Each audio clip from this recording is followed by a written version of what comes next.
Hallelujah. ਸਾਰਿਆਂ ਨੂੰ ਜੈ ਮਸੀਹ ਕੀ। ਖੁਦਾ ਦਾ ਧੰਨਵਾਦ ਕਰਦੇ ਹਾਂ ਅੱਜ ਦੀ ਸ਼ਾਮ ਦੇ ਵਾਸਤੇ।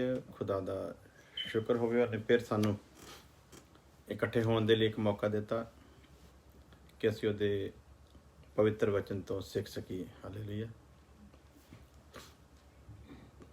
ਸੋ ਅਸੀਂ ਦੇਖਦੇ ਹਾਂ ਬਾਈਬਲ ਦੇ ਵਿੱਚੋਂ ਯਹੂਦਾ ਦੀ ਪੱਤਰੀ ਉਹਦਾ ਅਧਿਆਇ ਦਾ ਇੱਕੋ ਹੀ ਉਹਦੀ 14 ਆਇਤ ਅਸੀਂ ਪੜ੍ਹਾਂਗੇ। ਯਹੂਦਾ ਦੀ ਪੱਤਰੀ ਪ੍ਰਕਾਸ਼ਿਤ ਵਾਕਿਆ ਰੈਵੀਲੇਸ਼ਨ ਤੋਂ ਪਹਿਲਾਂ ਦੀ ਇਹ ਕਿਤਾਬ ਹੈ ਯਹੂਦਾ, ਔਰ ਉਹਦਾ 14 ਆਇਤ ਨੂੰ ਅਸੀਂ पढ़ते हैं। और हनोक ने भी जो आदम से 7वीं पीढ़ी में था, इनके विषय में ये भविष्यवाणी की कि देखो प्रभु अपने लाखों पवित्रों के साथ आया है। हालेलुया। प्रभु अपने लाखों पवित्रों के साथ आया है। सो ਅਸੀਂ ਸਿੱਖ ਰਹੇ ਹਾਂ ਰੈਪਚਰ ਦੇ ਉੱਤੇ ਔਰ ਦੂਸਰੇ ਆਗਮਨ ਦੇ ਫਰਕ ਦੇ ਵਿੱਚ ਕਿ ਬਾਈਬਲ ਜਿਹੜੀ ਆ ਉਹ ਸਾਨੂੰ ਇਹਦੇ ਬਾਰੇ ਕੀ ਕੁਝ ਦੱਸਦੀ ਹੈ। ਸੋ ਕਈ ਲੋਕਾਂ ਦਾ ਮੰਨਣਾ ਹੈ ਕਿ ਰੈਪਚਰ ਸ਼ਬਦ ਜਿਹੜਾ ਹੈ ਬਾਈਬਲ ਦੇ ਵਿੱਚ ਨਹੀਂ ਹੈ। ਸੋ ਬਹੁਤ ਸਾਰੀ ਦੁਨੀਆ ਜਿਹੜੀ ਸ਼ਬਦਾਂ ਦੇ ਚੱਕਰ 'ਚ ਪਈ ਰਹਿੰਦੀ ਹੈ ਔਰ ਸ਼ਬਦਾਂ ਦੇ ਚੱਕਰ 'ਚ ਅੜੇ ਰਹਿੰਦੇ ਆ ਔਰ ਕਹਿੰਦੇ ਆ ਕਿ ਰੈਪਚਰ ਸ਼ਬਦ ਜਿਹੜਾ ਹੈ ਉਹ ਬਾਈਬਲ ਦੇ ਵਿੱਚ ਨਹੀਂ ਆ।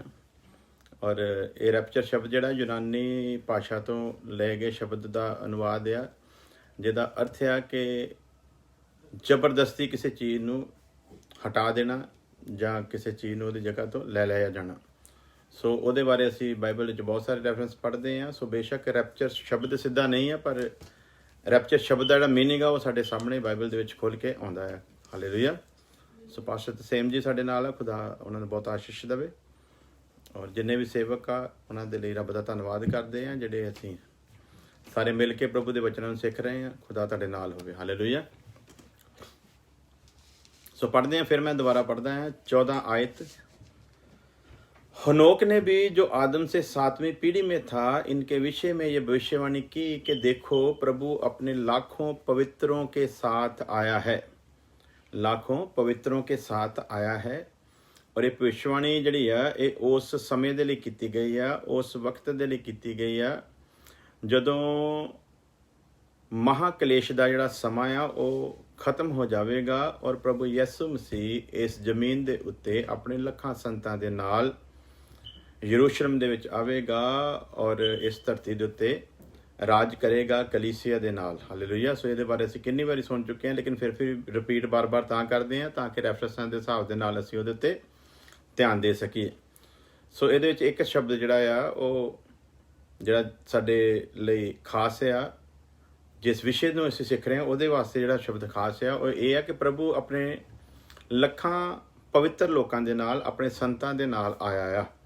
ਸੋ ਇਹਦਾ ਮਤਲਬ ਸਿੱਧਾ ਆ ਕਿ ਉਹ ਸੰਤ ਲੋਕ ਉਹਦੇ ਨਾਲ ਆ। ਸੋ ਇਹ ਜਿਹੜਾ ਸ਼ਬਦ ਆ, ਇਹ ਜਿਹੜੀ ਆਇਤ ਆ, ਇਹ ਚੀਜ਼ ਨੂੰ ਸਿੱਧ ਕਰਦੀ ਆ ਕਿ ਕਲੀਸਿਆ ਮਹਾਕਲੇਸ਼ ਦੇ ਵਿੱਚ ਨਹੀਂ ਸੀ। ਕਿਉਂਕਿ ਜੇ ਕਲੀਸਿਆ ਮਹਾਕਲੇਸ਼ ਦੇ ਵਿੱਚ ਹੁੰਦੀ ਤੇ ਫਿਰ ਪ੍ਰਭੂ ਯਿਸੂ ਮਸੀਹ ਜਦੋਂ ਯਹੂਦੀਆਂ ਦੇ ਉੱਤੇ ਦੂਸਰੇ ਆਗਮਨ ਦੇ ਵਿੱਚ ਪ੍ਰਗਟ ਹੋਣ ਦੇ ਵਾਸਤੇ ਆ ਰਿਹਾ ਹੈ, ਦੁਨੀਆ ਉੱਤੇ ਪ੍ਰਗਟ ਹੋਣ ਵਾਸਤੇ ਆ ਰਿਹਾ ਹੈ, 1000 ਸਾਲ ਦਾ ਰਾਜ ਸਥਾਪਿਤ ਕਰਨ ਵਾਸਤੇ ਆ ਰਿਹਾ ਹੈ। ਅਗਰ ਦੁਲਹਨ ਮਹਾਕਲੇਸ਼ ਦੇ ਸਮੇਂ ਜ਼ਮੀਨ ਦੇ ਉੱਤੇ ਹੁੰਦੀ ਤੇ ਫਿਰ ਇੱਕ ਦੁਲਹਨ ਦੋ ਜਗ੍ਹਾ ਤੇ ਨਹੀਂ ਹੋ ਸਕਦੀ। ਜਾਂ ਤੇ ਸਾਨੂੰ ਇਹ ਮੰਨਣਾ ਪਊਗਾ ਕਿ ਦੁਲਹਨ ਉਸ ਸਮੇਂ ਸਵਰਗ ਦੇ ਵਿੱਚ ਸੀ ਜਿਹੜੀ ਮਸੀਹ ਯਿਸੂ ਦੇ ਨਾਲ ਆਉਂਦੀ ਹੈ, ਤੇ ਜਾਂ ਮੰਨਣਾ ਪਊਗਾ ਵੀ ਦੁਲਹਨ ਜ਼ਮੀਨ ਦੇ ਉੱਤੇ ਸੀ। ਸੋ ਦੁਲਹਨ ਜ਼ਮੀਨ ਦੇ ਉੱਤੇ ਨਹੀਂ, ਇਹ ਵੀ ਪ੍ਰਤੱਖ ਸਾਨੂੰ ਮਿਲ ਜਾਂਦਾ ਇਸ ਇੱਕੋ ਸ਼ਬਦ ਤੋਂ ਕਿ ਪ੍ਰਭੂ ਆਪਣੇ ਲੱਖਾਂ ਪਵਿੱਤਰ ਲੋਕਾਂ ਦੇ ਨਾਲ, ਆਪਣੇ ਸੰਤਾਂ ਦੇ ਨਾਲ ਆਇਆ ਹੈ। ਔਰ ਇਹ ਇੱਕ ਤੇ ਉਹਦੇ ਆਉਣ ਨੂੰ ਦਿਖਾਉਂਦਾ ਹੈ ਕਿ ਉਹਦੇ ਨਾਲ ਆਉਂਦੇ ਆ, ਇਹਦਾ ਮਤਲਬ ਪਹਿਲਾਂ ਉਠਾ ਲਏ ਗਏ ਆ ਰੈਪਚਰ ਦੇ ਸਮੇਂ ਦੇ ਵਿੱਚ। ਔਰ ਦੂਸਰਾ ਜੇ ਅਸੀਂ ਕਹੀਏ ਮਹਾਕਲੇਸ਼ ਦੇ ਵਿੱਚ ਆ ਤੇ ਫਿਰ ਇਹ ਕਿਹੜੇ ਪਵਿੱਤਰ ਲੋਕ ਆ ਜਿਹੜੇ ਪ੍ਰਭੂ ਯਿਸੂ ਮਸੀਹ ਦੇ ਨਾਲ ਆ ਰਹੇ ਆ।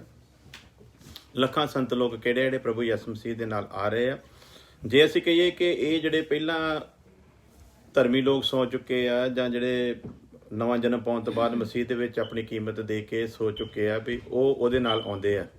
ਸੋ ਜਦੋਂ ਅਸੀਂ ਇਹ ਮੰਨਾਂਗੇ ਕਿ ਉਹ ਆਉਂਦੇ ਆ ਤੇ ਉਹਦੇ ਬਾਰੇ ਵੀ ਥੈਸਲੋਨੀਕੇ ਦੀ ਕਿਤਾਬ 'ਚ ਅਸੀਂ ਕੱਲ੍ਹ ਪੜ੍ਹਿਆ ਸੀਗਾ, ਸਾਫ਼ ਕਰਕੇ ਲਿਖਿਆ ਕਿ ਪਹਿਲਾਂ ਉਹ ਜੀ ਉੱਠਣਗੇ ਤੇ ਅਸੀਂ ਹੋਰ ਦੇ ਹੋਰ ਹੋ ਜਾਵਾਂਗੇ ਤੇ ਬੱਦਲਾਂ ਵਿੱਚ ਪ੍ਰਭੂ ਯਿਸੂ ਮਸੀਹ ਦੇ ਨਾਲ ਮਿਲਣ ਦੇ ਲਈ ਉਠਾਏ ਜਾਵਾਂਗੇ। ਇਹਦਾ ਮਤਲਬ ਉਹ ਤੇ ਅਸੀਂ ਫਿਰ ਇੱਕ ਹਾਂ।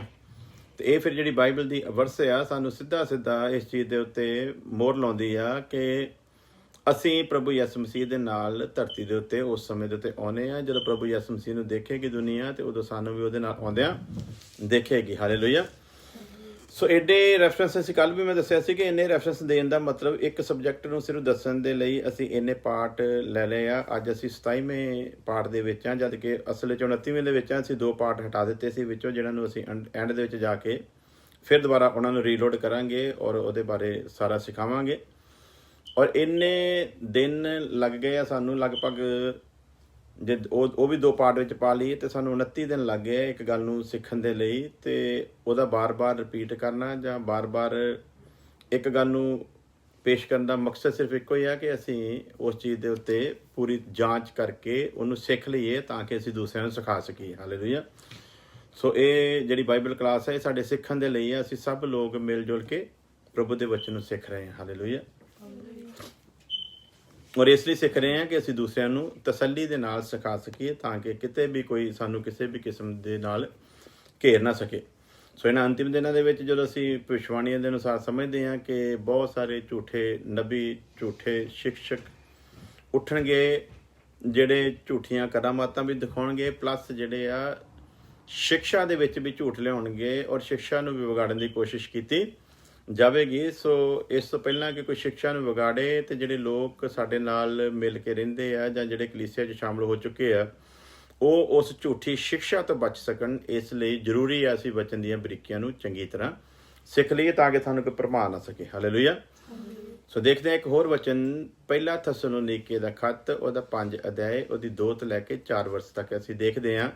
क्योंकि तुम आप ठीक जानते हो कि जैसा रात को चोर आता है वैसा ही प्रभु का दिन आने वाला है।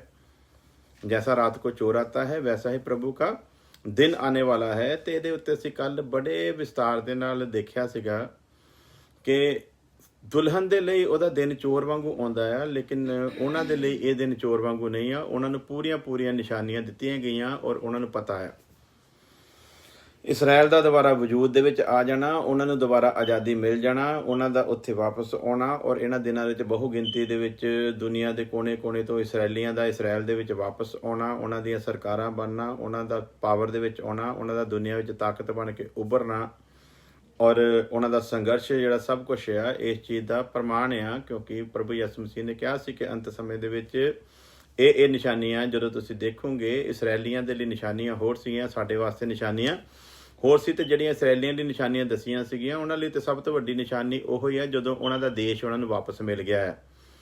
ਉਹਨਾਂ ਦਾ ਦੇਸ਼ ਉਹਨਾਂ ਨੂੰ ਵਾਪਸ ਮਿਲਣਾ ਇਸ ਚੀਜ਼ ਦੀ ਨਿਸ਼ਾਨੀ ਆ ਕਿ ਉਹਨਾਂ ਦੇ ਲਈ ਪ੍ਰਭੂ ਯਿਸੂ ਮਸੀਹ ਨੇ ਜਿਹੜਾ ਰਾਜਾ ਬਣ ਕੇ ਆਉਣਾ ਆ, ਉਹਦੀਆਂ ਤਿਆਰੀਆਂ ਹੋ ਚੁੱਕੀਆਂ ਉਸੇ ਦਿਨ ਤੋਂ ਜਿੱਦਣ ਉਹਨਾਂ ਦੀ ਗੌਰਮੈਂਟ ਉੱਥੇ ਬਣ ਗਈ ਸੀ। ਉਹ ਅਸੀਂ ਪਿਛਲੇ ਦਿਨਾਂ 'ਚ ਸਿੱਖ ਲਿਆ ਸੀਗਾ ਕਿ 1948 ਦੇ ਵਿੱਚ ਉਹ ਆਪਣੇ ਵਜੂਦ ਦੇ ਵਿੱਚ ਆ ਚੁੱਕੇ ਆ। ਅੰਜੀਰ ਦੇ ਜਿਹੜੇ ਆ ਉਹਦੇ ਟਾਹਣੀਆਂ ਨੂੰ ਜਿਹੜਾ ਅੰਗੂਰੀ ਲੱਗ ਚੁੱਕੀ ਆ, ਉਹ ਇਸ ਚੀਜ਼ ਦੀ ਨਿਸ਼ਾਨੀ ਆ। ਉਸ ਤੋਂ ਅੱਗੇ ਵੀ ਅਸੀਂ ਸਿੱਖ ਚੁੱਕੇ ਸੀਗੇ ਕਿ ਉਸ ਦਿਨ ਤੋਂ ਜਿਹੜੀ ਗਿਣਤੀ ਆ ਸ਼ੁਰੂ ਹੁੰਦੀ ਆ ਔਰ ਪੀੜ੍ਹੀ ਦੀ ਜਿਹੜੀ ਉਮਰ ਆ 70-80 ਸਾਲ ਦਾ ਉਹਦਾ ਪੀਰੀਅਡ ਸ਼ੁਰੂ ਹੋ ਚੁੱਕਾ ਆ ਔਰ ਉਹਦੇ ਅੰਤਿਮ ਚਰਨਾਂ ਦੇ ਵਿੱਚ ਉਹ ਪਹੁੰਚ ਚੁੱਕੇ ਆ ਔਰ ਉਹਨਾਂ ਨੂੰ ਪਤਾ ਆ ਕਿ ਸਾਡਾ ਰਾਜਾ ਜਿਹੜਾ ਹੈ ਉਹ ਬਹੁਤ ਜਲਦ ਆਉਣ ਵਾਲਾ ਹੈ। ਜਿਵੇਂ ਉਹਨਾਂ ਦੇ ਲਈ ਨਿਸ਼ਾਨੀਆਂ ਸੀ ਤਿਵੇਂ ਅਸੀਂ ਰਾਤੀ ਦੇਖਿਆ ਸੀ, ਸਾਡੇ ਲਈ ਐਸੀ ਕੋਈ ਨਿਸ਼ਾਨੀ ਨਹੀਂ। ਸਾਡੇ ਲਈ ਤੇ ਚੋਰ ਦੀ ਵਾਂਗੂ ਲਿਖਿਆ ਆਉਣਾ ਹੈ। ਜਿੱਦਾਂ ਅਚਾਨਕ ਚੋਰ ਆ ਜਾਂਦਾ, ਪਤਾ ਨਹੀਂ ਹੁੰਦਾ, ਜੇ ਕਹਿੰਦਾ ਚੋਰ ਦੇ ਆਉਣ ਦਾ ਪਤਾ ਹੁੰਦਾ ਤੇ ਅਸੀਂ ਸਾਰਿਆਂ ਨੂੰ ਲੱਗਣ ਦਿੰਦੇ। ਉਸੇ ਤਰ੍ਹਾਂ ਜਦੋਂ ਉਹਨੇ ਸਾਡੇ ਵਾਸਤੇ ਆਉਣਾ ਹੈ ਤੇ ਸਾਨੂੰ ਕੋਈ ਪਤਾ ਨਹੀਂ ਹੋਣਾ। ਜਿੱਦਾਂ ਅਸੀਂ ਰਾਤੀ ਵੀ ਦੱਸਿਆ ਸੀਗਾ ਵੀ ਸਾਡੇ ਗੱਲ ਕਰਦਿਆਂ ਇਸ ਵਕਤ ਵੀ ਉਹ ਸਾਰੀ ਘਟਨਾ ਵਾਪਰ ਸਕਦੀ ਹੈ ਕਿਉਂਕਿ ਸਾਡੇ ਲਈ ਕੋਈ ਐਸਾ ਚਿੰਨ੍ਹ ਨਹੀਂ ਹੈ। ਔਰ ਇਹ ਥੈਸਲੋਨੀਕੇ 5:3 ਦੇ ਵਿੱਚ ਅਸੀਂ ਦੇਖਦੇ ਹਾਂ, ਜਬ ਲੋਕ ਕਹਤੇ ਹੋਂਗੇ ਕਿ ਕੁਸ਼ਲ ਹੈ। ਇਹ ਜਿਹੜਾ ਸਿਸਟਮ ਹੈ ਨਾ, ਇਸ ਚੀਜ਼ ਨੂੰ ਹੁਣ ਸਮਝੀਏ। जब लोग कहते होंगे कुशल है और कुछ भय नहीं तो उन पर एकाएक विनाश आ पड़ेगा, जिस प्रकार गर्भवती पर पीड़ा और वह किसी रीति से बचेंगे नहीं। पर हे भाइयों, तुम तो अंधकार में नहीं कि वह दिन तुम पर चोर की नाई आए। ये दुनिया उत्ते ते चोर दी नाई आवे, पर साडे उत्ते चोर दी नाई जिहड़ा है कहंदा दिन नहीं आ पऊगा, क्योंकि प्रभु ने सानू तैयारी करन दे लई पहलां तो दे दिता है। 2000 साल तो अनुग्रह का समा चल रहा है, इस करके असीं सुत्तिआं वांगू सुत्ते भी रह सकदे नहीं आ। सो असीं इन्हां चीज़ां तो सावधान हो के हमेशा जागदे रहना आ और इस चीज़ की तैयारी च रहना आ, क्योंकि असीं ਅੰਧਕਾਰ ਦੀ ਨਹੀਂ ਬਲਕਿ ਰੌਸ਼ਨੀ ਦੀ ਸੰਤਾਨ ਆ। ਹਾਲੇਲੂਇਆ। ਤੇ ਰੌਸ਼ਨੀ ਦੀ ਸੰਤਾਨ ਹੋਣ ਦਾ ਕਰਕੇ ਸਾਨੂੰ ਇਹ ਪਤਾ ਹੋਣਾ ਚਾਹੀਦਾ ਆ, ਬੇਸ਼ੱਕ ਉਹਦਾ ਦਿਨ ਚੋਰ ਦੀ ਨਾਲ ਆਉਣਾ ਆ, ਪਰ ਇਹ ਵੀ ਸਾਡੇ ਵਿੱਚ ਵੀ ਦੋ ਤਰ੍ਹਾਂ ਦੇ ਲੋਕ ਆ, ਜਿਹੜੇ ਸੁੱਤੇ ਪਏ ਆ ਉਹਨਾਂ ਦੇ ਲਈ ਤੇ ਫਿਰ ਉਹ ਚੋਰ ਵਾਂਗੂ ਹੀ ਆ ਪਊਗਾ, ਜਿਵੇਂ ਅਸੀਂ 10 ਕੁਆਰੀਆਂ ਦੇ ਵਿੱਚ ਦੇਖਦੇ ਆ। ਪਰ ਜਿਹੜੇ ਜਾਗਦੇ ਆ ਉਹ ਤਿਆਰ ਰਹਿਣ। ਤਿਆਰੀ ਅਸੀਂ ਫੜਨੀ ਆ, ਦਿਨ ਨੂੰ ਨਹੀਂ ਜਾਣਦਾ ਕੋਈ ਵੀ ਕਿ ਕਦੋਂ ਆਉਣਾ ਆ, ਲੇਕਿਨ ਤਿਆਰ ਅਸੀਂ ਰਹਿਣਾ ਹੈ ਵੀ ਕਿਸੇ ਵੇਲੇ ਵੀ ਆ ਸਕਦਾ ਹੈ। ਸਾਡੇ ਲਈ ਹੁਕਮ ਹੈ ਕਿ ਅਸੀਂ ਤਿਆਰ ਰਹਿਣਾ, ਕਿਸੇ ਵੇਲੇ ਵੀ ਆ ਸਕਦਾ। ਚਿੰਨ੍ਹ ਕੋਈ ਨਹੀਂ ਆ, ਲੇਕਿਨ ਦੂਸਰਿਆਂ ਦੇ ਲਈ, ਇਸਰਾਇਲ ਦੇ ਲਈ ਕੀ ਦੇਖਦੇ ਆ ਅਸੀਂ? ਚਿੰਨ੍ਹ ਆ। ਸੋ ਉਹ ਚਿੰਨ੍ਹ ਦੇ ਹਿਸਾਬ ਨਾਲ ਚੱਲਣਗੇ ਤੇ ਅਸੀਂ ਤਿਆਰੀ ਦੇ ਹਿਸਾਬ ਨਾਲ ਚੱਲਾਂਗੇ। ਜਾਗਦੇ ਰਹੋ ਤੇ ਪ੍ਰਾਰਥਨਾ ਕਰਦੇ ਰਹੋ, ਉਸ ਵਚਨ ਨੂੰ ਫਾਲੋ ਕਰਦੇ ਹੋਏ ਅਸੀਂ ਆਪਣੀ ਤਿਆਰੀ ਦੇ ਵਿੱਚ ਹਮੇਸ਼ਾ ਜੁਟੇ ਰਹਿਣਾ ਹੈ। ਆਪਣੀ ਪਵਿੱਤਰਤਾ ਨੂੰ ਕਾਇਮ ਰੱਖਣਾ ਹੈ, ਸੰਭਾਲ ਕੇ ਰੱਖਣਾ ਹੈ, ਤਾਂ ਕਿ ਉਹ ਦਿਨ ਸਾਡੇ ਉੱਤੇ ਉਸ ਤਰੀਕੇ ਨਾਲ ਆਵੇ ਕਿ ਸਾਡੇ ਲਈ ਖੁਸ਼ੀ ਦੀ ਥਾਂ ਦੇ ਉੱਤੇ ਉਹ ਗਮੀ ਬਣ ਜਾਵੇ। ਸੋ ਇਸ ਲਈ ਅਸੀਂ ਦੇਖਦੇ ਹਾਂ ਮੱਤੀ ਦੀ ਅੰਜੀਲ ਉਹਦਾ 24 ਅਧਿਆਇ ਉਹਦੀ 42 ਵਰਸ, ਇਸ ਲਈ ਜਾਗਤੇ ਰਹੋ ਕਿਉਂਕਿ ਤੁਮ ਨਹੀਂ ਜਾਣਤੇ ਤੁਮਾਰਾ ਪ੍ਰਭੂ ਕਿਸ ਦਿਨ ਆਏਗਾ। ਉਸ ਦਿਨ ਦੇ ਬਾਰੇ ਕਿਸੇ ਨੂੰ ਕੋਈ ਪਤਾ ਨਹੀਂ ਹੈ ਕਿ ਕਦੋਂ ਆਵੇਗਾ। ਔਰ ਅਸੀਂ ਦੋਨਾਂ ਦੇ ਰੈਫਰੈਂਸ ਦੇਖ ਲਏ ਸੀਗੇ ਕੱਲ ਕਿ ਰੈਪਚਰ ਦੇ ਲਈ ਸਾਰੀਆਂ ਨਿਸ਼ਾਨੀਆਂ ਕੱਲ ਦੱਸ ਦਿੱਤੀਆਂ ਗਈਆਂ ਸੀਗੀਆਂ, ਸਾਰੀਆਂ ਵਰਸਾਂ ਦੱਸ ਦਿੱਤੀਆਂ ਗਈਆਂ ਸੀ। ਦੂਸਰੇ ਆਗਮਨ ਦੇ ਲਈ ਉਹਨਾਂ ਦੇ ਲਈ ਵੀ ਸਾਰੀਆਂ ਵਰਸਾਂ ਦੱਸ ਦਿੱਤੀਆਂ ਗਈਆਂ ਸੀ। ਔਰ ਮੈਨੂੰ ਆਸ਼ਾ ਹੈ ਕਿ ਤੁਸੀਂ ਉਹ ਸਭ ਕੁਝ ਨੋਟ ਕੀਤਾ ਹੋਵੇ, ਇਸ ਕਰਕੇ ਦੁਬਾਰਾ ਉਹਨਾਂ ਨੂੰ ਰਿਪੀਟ ਕਰਨ ਦਾ ਕੋਈ ਤੁਕ ਬਣਦਾ ਨਹੀਂ ਹੈ। ਸੋ ਤੁਸੀਂ ਉਹਨਾਂ ਨੂੰ ਦੁਬਾਰਾ, ਔਰ ਅਗਰ ਨਹੀਂ ਤੇ ਤੁਸੀਂ ਕੱਲ ਬੈਕ ਵਿੱਚ ਜਾ ਕੇ ਤੁਸੀਂ 26 ਪਾਠ ਨੂੰ ਦੇਖ ਸਕਦੇ ਹੋ। YouTube ਦੇ ਉੱਤੇ ਵੀ ਅਵੇਲੇਬਲ ਆ ਔਰ फेसबुक पे भी अवेलेबल। सो इसलिए जागते रहो क्योंकि तुम नहीं जानते कि तुम्हारा प्रभु किस दिन आएगा। इसलिए साडे लिए तैयारी रखनी है। सानू नहीं पता साडा प्रभु किस दिन आवेगा, किस दिन ललकारा वजेगा, सानू नहीं पता किस दिन तूरी फूकी जाए, सानू नहीं पता किस दिन महादूत की आवाज़ आएगी, सानू नहीं पता उदों ही लगना जो कान दे विच आवाज़ पैनी है। हालेलुया। सो ये भी उन्होंने दे कान विच पैनी है, जिहड़े उठाए जाने हैं, जिहड़े रह जाने हैं छाणपूण, उन्होंने दे नहीं कानां विच पैनी। ਉਹਨਾਂ ਦੇ ਤੋਂ ਬਾਅਦ 'ਚ ਚੀਕਾਂ ਵੱਜਣੀਆਂ, ਉਹਨਾਂ ਤੋਂ ਬਾਅਦ ਹੀ ਪਤਾ ਲੱਗਣਾ ਹੈ ਵੀ ਕੰਮ ਹੋ ਗਿਆ ਹੈ। ਜਦੋਂ ਦੁਨੀਆ ਵਿੱਚ ਇੱਕ ਅਜੀਬ ਕਿਸਮ ਦੀ ਖਬਰ ਆਉਣੀ ਹੈ, ਫਿਰ ਹੀ ਪਤਾ ਲੱਗਣਾ ਹੈ ਵੀ ਜਿਹੜਾ ਅਸਲੀ ਸੀ ਉਹ ਤਾਂ ਲੈ ਲਏ ਗਏ ਆ। ਜਿਹਨੇ ਤਿਆਰੀ ਕੀਤੀ ਸੀ, ਜਿਹੜੇ ਜਾਗਦੇ ਸੀ ਤੇ ਪ੍ਰਾਰਥਨਾ ਕਰਦੇ ਰਹੇ, ਜਿਹੜੇ ਤਿਆਰੀ ਕੀਤੀ ਉਹ ਲੈ ਲਏ ਗਏ ਆ, ਬਾਕੀ ਸਾਰੇ ਰਹਿ ਗਿਆ ਝੀਂਗ ਭੂੰਗ ਜਾ ਇੱਥੇ ਹੀ। ਸੋ ਦੇਖਦੇ ਹਾਂ 44 वर्ष भी देख लेने, 42 ਅਸੀਂ पढ़ी है और 44 वर्ष भी लिखा है मत्ती 24:44। इसलिए तुम भी तैयार रहो क्योंकि जिस घड़ी के विषय में तुम सोचते भी नहीं हो उसी घड़ी मनुष्य का पुत्र आ जाएगा। इसलिए साडे लिए ये वार्निंग भी है, चेतावनी भी है और सलाह भी है। सलाह भी है और वार्निंग भी है, क्योंकि सलाह इसलिए है भी साडे नाल प्रेम करता है, वार्निंग इस करके है क्योंकि अनुग्रह दिता है तो अनुग्रह की कदर ना करांगे तो फिर वार्निंग की तरह है। इसलिए कहता भी उस घड़ी मनुष्य का पुत्र आ जाएगा जो तुसीं सोचते तो तुहाडे चित्त विच भी नहीं होवेगा। इसलिए हर विश्वासी की जिम्मेवारी है वो हमेशा यही समझ के हर दिन नूं लवे, जदों उठे तो यही समझे कि मेरे लिए आखिरी दिन हो सकता है। रात नूं सौण लग्या यही फैसला लैके चले कि मेरे लिए ये आखिरी रात हो सकती है। सो अगर वो थोड़ा बहुता भी किते ढिल मठ करता है, थोड़ी बहुती भी किते अलगर्जी करता है, अलगर्जी उहदे उत्ते फाही की तरह आ पऊगी। और अफसोस ये है कि बाद विच ना तो कोई इहो जिहा मौका है कि सानू दुबारा नवां जन्म दा लैण दा मौका मिले, ना साडे कोल कोई इदां दा चांस है कि दुबारा दुल्हन दे विच असीं शामिल हो सकीए। बाद विच भावें असीं मसीह दी खातर धौण वधा दईए, महाकलेश दे विच असीं मसीह दी खातर बेशक जो मर्जी कर दईए, जिड्डी मर्जी कीमत दे दईए, लेकिन एक गल याद रखियो, ਉਹ ਬਿਲਕੁਲ ਸਾਡੇ ਉੱਤੇ ਉਹ ਕਹਾਵਤ ਫਿਰ ਲਾਗੂ ਹੋਵੇਗੀ ਪੰਜਾਬੀ ਦੀ, ਅਬ ਪਛਤਾਏ ਕਿਆ ਹੋਤ ਜਬ ਚਿੜੀਆ ਚੁਗ ਗਈ ਖੇਤ ਸੋ ਪਿਆਰੋ। ਇਹ ਚੀਜ਼ ਨੂੰ ਚੇਤੇ ਰੱਖਣਾ ਹੈ। ਇੱਕ ਵਾਰੀ ਦੁਲਹਨ ਲੈ ਲਈ ਗਈ ਤੇ ਬਾਅਦ ਦੇ ਵਿੱਚ ਅਸੀਂ ਮਸੀਹ ਦੇ ਵਿੱਚ ਗੈਰਤ ਦੇ ਨਾਲ ਆਪਣੀ ਧੌਣ ਵੀ ਵਧਾ ਦਈਏ, ਜਿੰਨੇ ਮਰਜ਼ੀ ਤਸੀਹੇ ਚੱਲ ਲਈਏ, ਜਿੱਦਾਂ ਦੀ ਮਰਜ਼ੀ ਭਿਆਨਕ ਮੌਤ ਵੀ ਕਿਉਂ ਨਾ ਮਰ ਜਾਈਏ, ਬਾਅਦ ਵਿੱਚ ਸਾਨੂੰ ਕੋਈ ਫਾਇਦਾ ਹੋਣ ਵਾਲਾ ਨਹੀਂ ਆ। ਕਿਉਂਕਿ ਦੁਲਹਨ ਜਿਹੜੀ ਆ ਉਹਦਾ ਹੀ ਸਭ ਤੋਂ ਅਹਿਮ ਰੋਲ ਆ ਬਾਈਬਲ ਦੇ ਵਿੱਚ। ਦੁਲਹਨ ਹੀ ਆ ਜਿਹੜੀ ਪ੍ਰਭੂ ਦਾ ਬਦਨ ਆ, ਤੇ ਦੁਲਹਨ ਉਹੋ ਹੀ ਆ ਜਿਹਨੇ ਰੈਪਚਰ 'ਚ ਲਈ ਜਾਣਾ ਆ। ਤੇ ਜਿਹੜੀ ਦੁਲਹਨ ਰੈਪਚਰ ਦੇ ਵਿੱਚ ਨਹੀਂ ਜਾਂਦੀ ਉਹ ਉਸ ਜਲਾਲ ਨੂੰ, ਉਸ ਮਹਿਮਾ ਨੂੰ ਕਦੇ ਵੀ ਪ੍ਰਾਪਤ ਕਰ ਨਹੀਂ ਸਕੇਗੀ, ਉਹਦੀ ਉਹ ਸ਼ਾਨ ਕਦੇ ਵੀ ਬਣ ਨਹੀਂ ਸਕੇਗੀ। ਜਿਹੜੀ ਦੁਲਹਨ ਤਿਆਰ ਨਾ ਹੋਈ ਤੇ ਰੈਪਚਰ ਦੇ ਸਮੇਂ ਦੇ ਵਿੱਚ ਉਠਾਈ ਨਾ ਗਈ। ਸੋ ਪਹਿਲੀ ਗੱਲ ਤਾਂ ਅਸੀਂ ਇਹੀ ਦੁਆ ਕਰੀਏ ਕਿ ਸਾਨੂੰ ਕਿਸੇ ਵੀ ਕੀਮਤ ਦੇ ਉੱਤੇ ਉਸ ਮਹਾ ਕਲੇਸ਼ ਦੇ ਵਿੱਚ ਜਾਣ ਦਾ ਸਾਡੇ ਉੱਤੇ ਕਦੇ ਵੀ ਉਹ ਭੈੜਾ ਦਿਨ ਆਵੇ ਨਾ, ਕਿਉਂਕਿ ਉਹਦੇ ਬਾਰੇ ਲਿਖਿਆ ਆ ਕਿ ਸਵਰਗ ਦੇ ਵਿੱਚ ਤੇ ਖੁਸ਼ੀ ਮਨਾਈ ਜਾ ਰਹੀ ਆ, ਪਰ ਧਰਤੀ ਤੇ ਸਮੁੰਦਰ ਦੇ ਉੱਤੇ ਹਾਏ ਆ।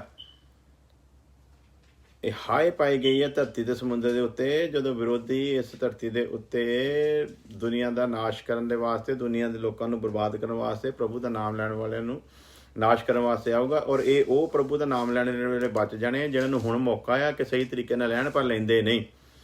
ਉਦੋਂ ਇਹਨਾਂ ਨੇ ਯਸੂ ਯਸੂ ਬੜਾ ਕਰਨਾ ਆ, ਉਦੋਂ ਹਾਲੇਲੂਇਆ ਕਰਕੇ ਇਹਨਾਂ ਨੇ ਨਾਰੇ ਲਾ ਕੇ ਆਪਣੀਆਂ ਜਾਨਾਂ ਵੀ ਦੇਣੀਆਂ ਆ, ਪਰ ਫਿਰ ਵੀ ਇਹਨਾਂ ਕੁਛ ਕਰਨ ਤੋਂ ਬਾਅਦ ਵੀ ਇਹ ਇਸ ਮਹਿਮਾ ਨੂੰ ਕਦੇ ਵੀ ਪ੍ਰਾਪਤ ਕਰਨਗੇ ਨਹੀਂ, ਕਿਉਂਕਿ ਅਨੁਗ੍ਰਹਿ ਦਾ ਸਮਾਂ ਖਤਮ ਹੋ ਜਾਵੇਗਾ। ਇਸ ਲਈ ਅਨੁਗ੍ਰਹਿ ਦੇ ਸਮੇਂ ਦੇ ਵਿੱਚ ਅਸੀਂ ਆਪਣੀ ਤਿਆਰੀ ਨੂੰ ਕਰਨਾ ਹੈ। ਇਸ ਲਈ ਕਹਿੰਦਾ ਵੀ ਤੁਸੀਂ ਨਹੀਂ ਜਾਣਦੇ ਉਹ ਦਿਨ ਤੁਹਾਡੇ ਉੱਤੇ ਕਦੋਂ, ਜਦੋਂ ਕਹਿੰਦਾ ਤੁਸੀਂ ਸੋਚਦੇ ਵੀ ਨਹੀਂ ਨਾ ਹੋਵੋਗੇ, ਜਦੋਂ ਤੁਹਾਡੇ ਚੇਤੇ ਵਿੱਚ ਵੀ ਨਹੀਂ ਹੋਊਗਾ, ਜਦੋਂ ਤੁਸੀਂ ਸੋਚਦੇ ਹੋ ਕਿ ਨਹੀਂ ਅਜੇ ਤੇ ਬਥੇਰਾ ਸਮਾਂ ਹੈਗਾ ਆ, ਉਸੇ ਸਮੇਂ ਆਣ ਪਊਗਾ। ਸੋ ਇਸ ਲਈ ਤਿਆਰੀ ਰੱਖੋ, ਚੇਤੇ ਰੱਖੋ ਕਿ ਅਸੀਂ ਅੰਧਕਾਰ ਦੇ ਨਹੀਂ ਬਲਕਿ ਰੌਸ਼ਨੀ ਦੇ ਪੁੱਤਰ ਹਾਂ। ਤੇ ਸਾਡੇ ਉੱਤੇ ਨਾਲ ਇਹ ਵੀ ਦੱਸਿਆ ਵੀ ਸਾਡੇ ਉੱਤੇ ਇਹ ਦਿਨ ਅਚਾਨਕ ਨਹੀਂ ਆ ਸਕਦਾ। ਕਿਹਨਾਂ ਉੱਤੇ? ਜਿਨ੍ਹਾਂ ਨੂੰ ਵਚਨ ਦਾ ਗਿਆਨ ਆ, ਜਿਨ੍ਹਾਂ ਨੂੰ ਪਤਾ ਉਹ ਤਿਆਰ ਰਹਿਣਗੇ। ਤੇ ਜਿਹੜੇ ਅਗਿਆਨਤਾ ਦੇ ਵਿੱਚ ਹੀ ਆ ਅਜੇ ਔਰ ਗਿਆਨੀ ਸਮਝਦੇ ਆ, ਉਹਨਾਂ ਦੇ ਲਈ ਫਿਰ ਇਹ ਜਿਹੜਾ ਫਾਹੀ ਵਾਂਗੂ ਆਵੇਗਾ ਤੇ ਉਹਨਾਂ ਦੇ ਲਈ ਬਹੁਤ ਵੱਡਾ ਨੁਕਸਾਨ ਦਾ ਵਿਸ਼ਾ ਬਣੇਗਾ। ਸੋ ਪ੍ਰਕਾਸ਼ਿਤ ਵਾਕਿਆ ਉਹਦਾ 4 ਅਧਿਆਇ ਉਹਦੀ 1 ਵਰਸ ਨੂੰ ਅਸੀਂ ਫਿਰ ਦੇਖਦੇ ਹਾਂ। इन बातों के बाद जो मैंने दृष्टि की, सो वर्ष ਨੂੰ ਤੁਸੀਂ ਨੋਟ ਵੀ ਕਰ ਲਿਓ। ਔਰ ਹੁਣ ਜੋ ਮੈਂ ਕਹਿਣ ਲੱਗਾ ਉਹਨੂੰ ਧਿਆਨ ਦੇ ਨਾਲ ਸੁਣਨਾ ਹੈ ਤੁਸੀਂ। ਹਾਲੇਲੂਇਆ। इन बातों के बाद जो मैंने दृष्टि की, प्रकाशित वाक्य रेविलेशन ਉਹਦਾ 4 अध्याय चैप्टर 4 वर्स 1। इन बातों के बाद जो मैंने दृष्टि की तो क्या देखता हूं कि स्वर्ग में एक द्वार खुला है। इन बातों के बाद एक केड़ी बात है अगे जाके असीं सिखांगे। ये वो गल है जदों दुल्हन उठा ली गई है, उस तो बाद दा फिर दर्शन दा हुण बयान कर लगा है। सो ये वर्स अपने आप दे विच प्रभु यसु मसीह दे बारे च दसदी आ कि किस तरह वो अपनी दुल्हन नूं लैके जावेगा, किस तरह दुल्हन उठाई जाएगी। नोट कर लेना। इन बातों के बाद जो मैंने दृष्टि की तो क्या देखता हूं कि स्वर्ग में एक द्वार खुला है। हालेलुया। और जिसको मैंने पहले तुरीके से शब्द से अपने साथ बात करते सुना। इस तुरी नूं हुण नोट कर लियो। नरसिंगा, नरसिंगे दी आवाज़ सुनी जा चुकी है और उपर असी पहलों पढ़े हैं थसलोनीके दे विच कि प्रभु आप ललकारे दे नाल, परमेश्वर ਦੀ ਤੁਰੀ ਦੇ ਨਾਲ ਤੇ ਮਹਾਦੂਤ ਦੀ ਆਵਾਜ਼ ਦੇ ਨਾਲ ਆਵੇਗਾ ਆਪਣੀ ਦੁਲਹਨ ਨੂੰ ਲੈਣ ਵਾਸਤੇ ਬੱਦਲਾਂ ਦੇ ਉੱਤੇ। ਤੇ ਦੁਲਹਨ ਬੱਦਲਾਂ ਦੇ ਵਿੱਚ ਪ੍ਰਭੂ ਯਿਸੂ ਮਸੀਹ ਦੇ ਨਾਲ ਮਿਲਣ ਦੇ ਲਈ ਉਠਾਈ ਜਾਵੇਗੀ। ਸੋ ਹੁਣ ਦੇਖਦੇ ਹਾਂ ਕਿ ਉਹ ਤੁਰੀ ਜਿਹਦੀ ਪਰਮੇਸ਼ਵਰ ਦੀ ਤੁਰੀ ਲਿਖਿਆ ਗਿਆ, ਜਿਹਨੂੰ ਪਰਮੇਸ਼ਵਰ ਦਾ ਨਰਸਿੰਗਾ ਲਿਖਿਆ ਗਿਆ ਆ, ਉਹ ਨਰਸਿੰਗੇ ਨੂੰ ਇੱਥੇ ਵੱਜਦੇ ਹੋਏ ਅਸੀਂ ਦੇਖਦੇ ਹਾਂ। नरसिंगा अपने आप च गवाही दे रहा है कि वो समा जिहदी खबर थसलोनीके दी किताब दे विच संत पालूस ने दिती सी, वो नरसिंगा फूकिया गया है। इस 4 अध्याय दे विच वो काम हो गया है जिहदे बारे असीं सिੱਖਦੇ पए हैं। हो गया मतलब ये तुसीं ना समझो हो गया है, उस समय दे विच यूहन्ना नूं दिखाया जा रहा है जिहड़ा काम आ वो हो चुका है।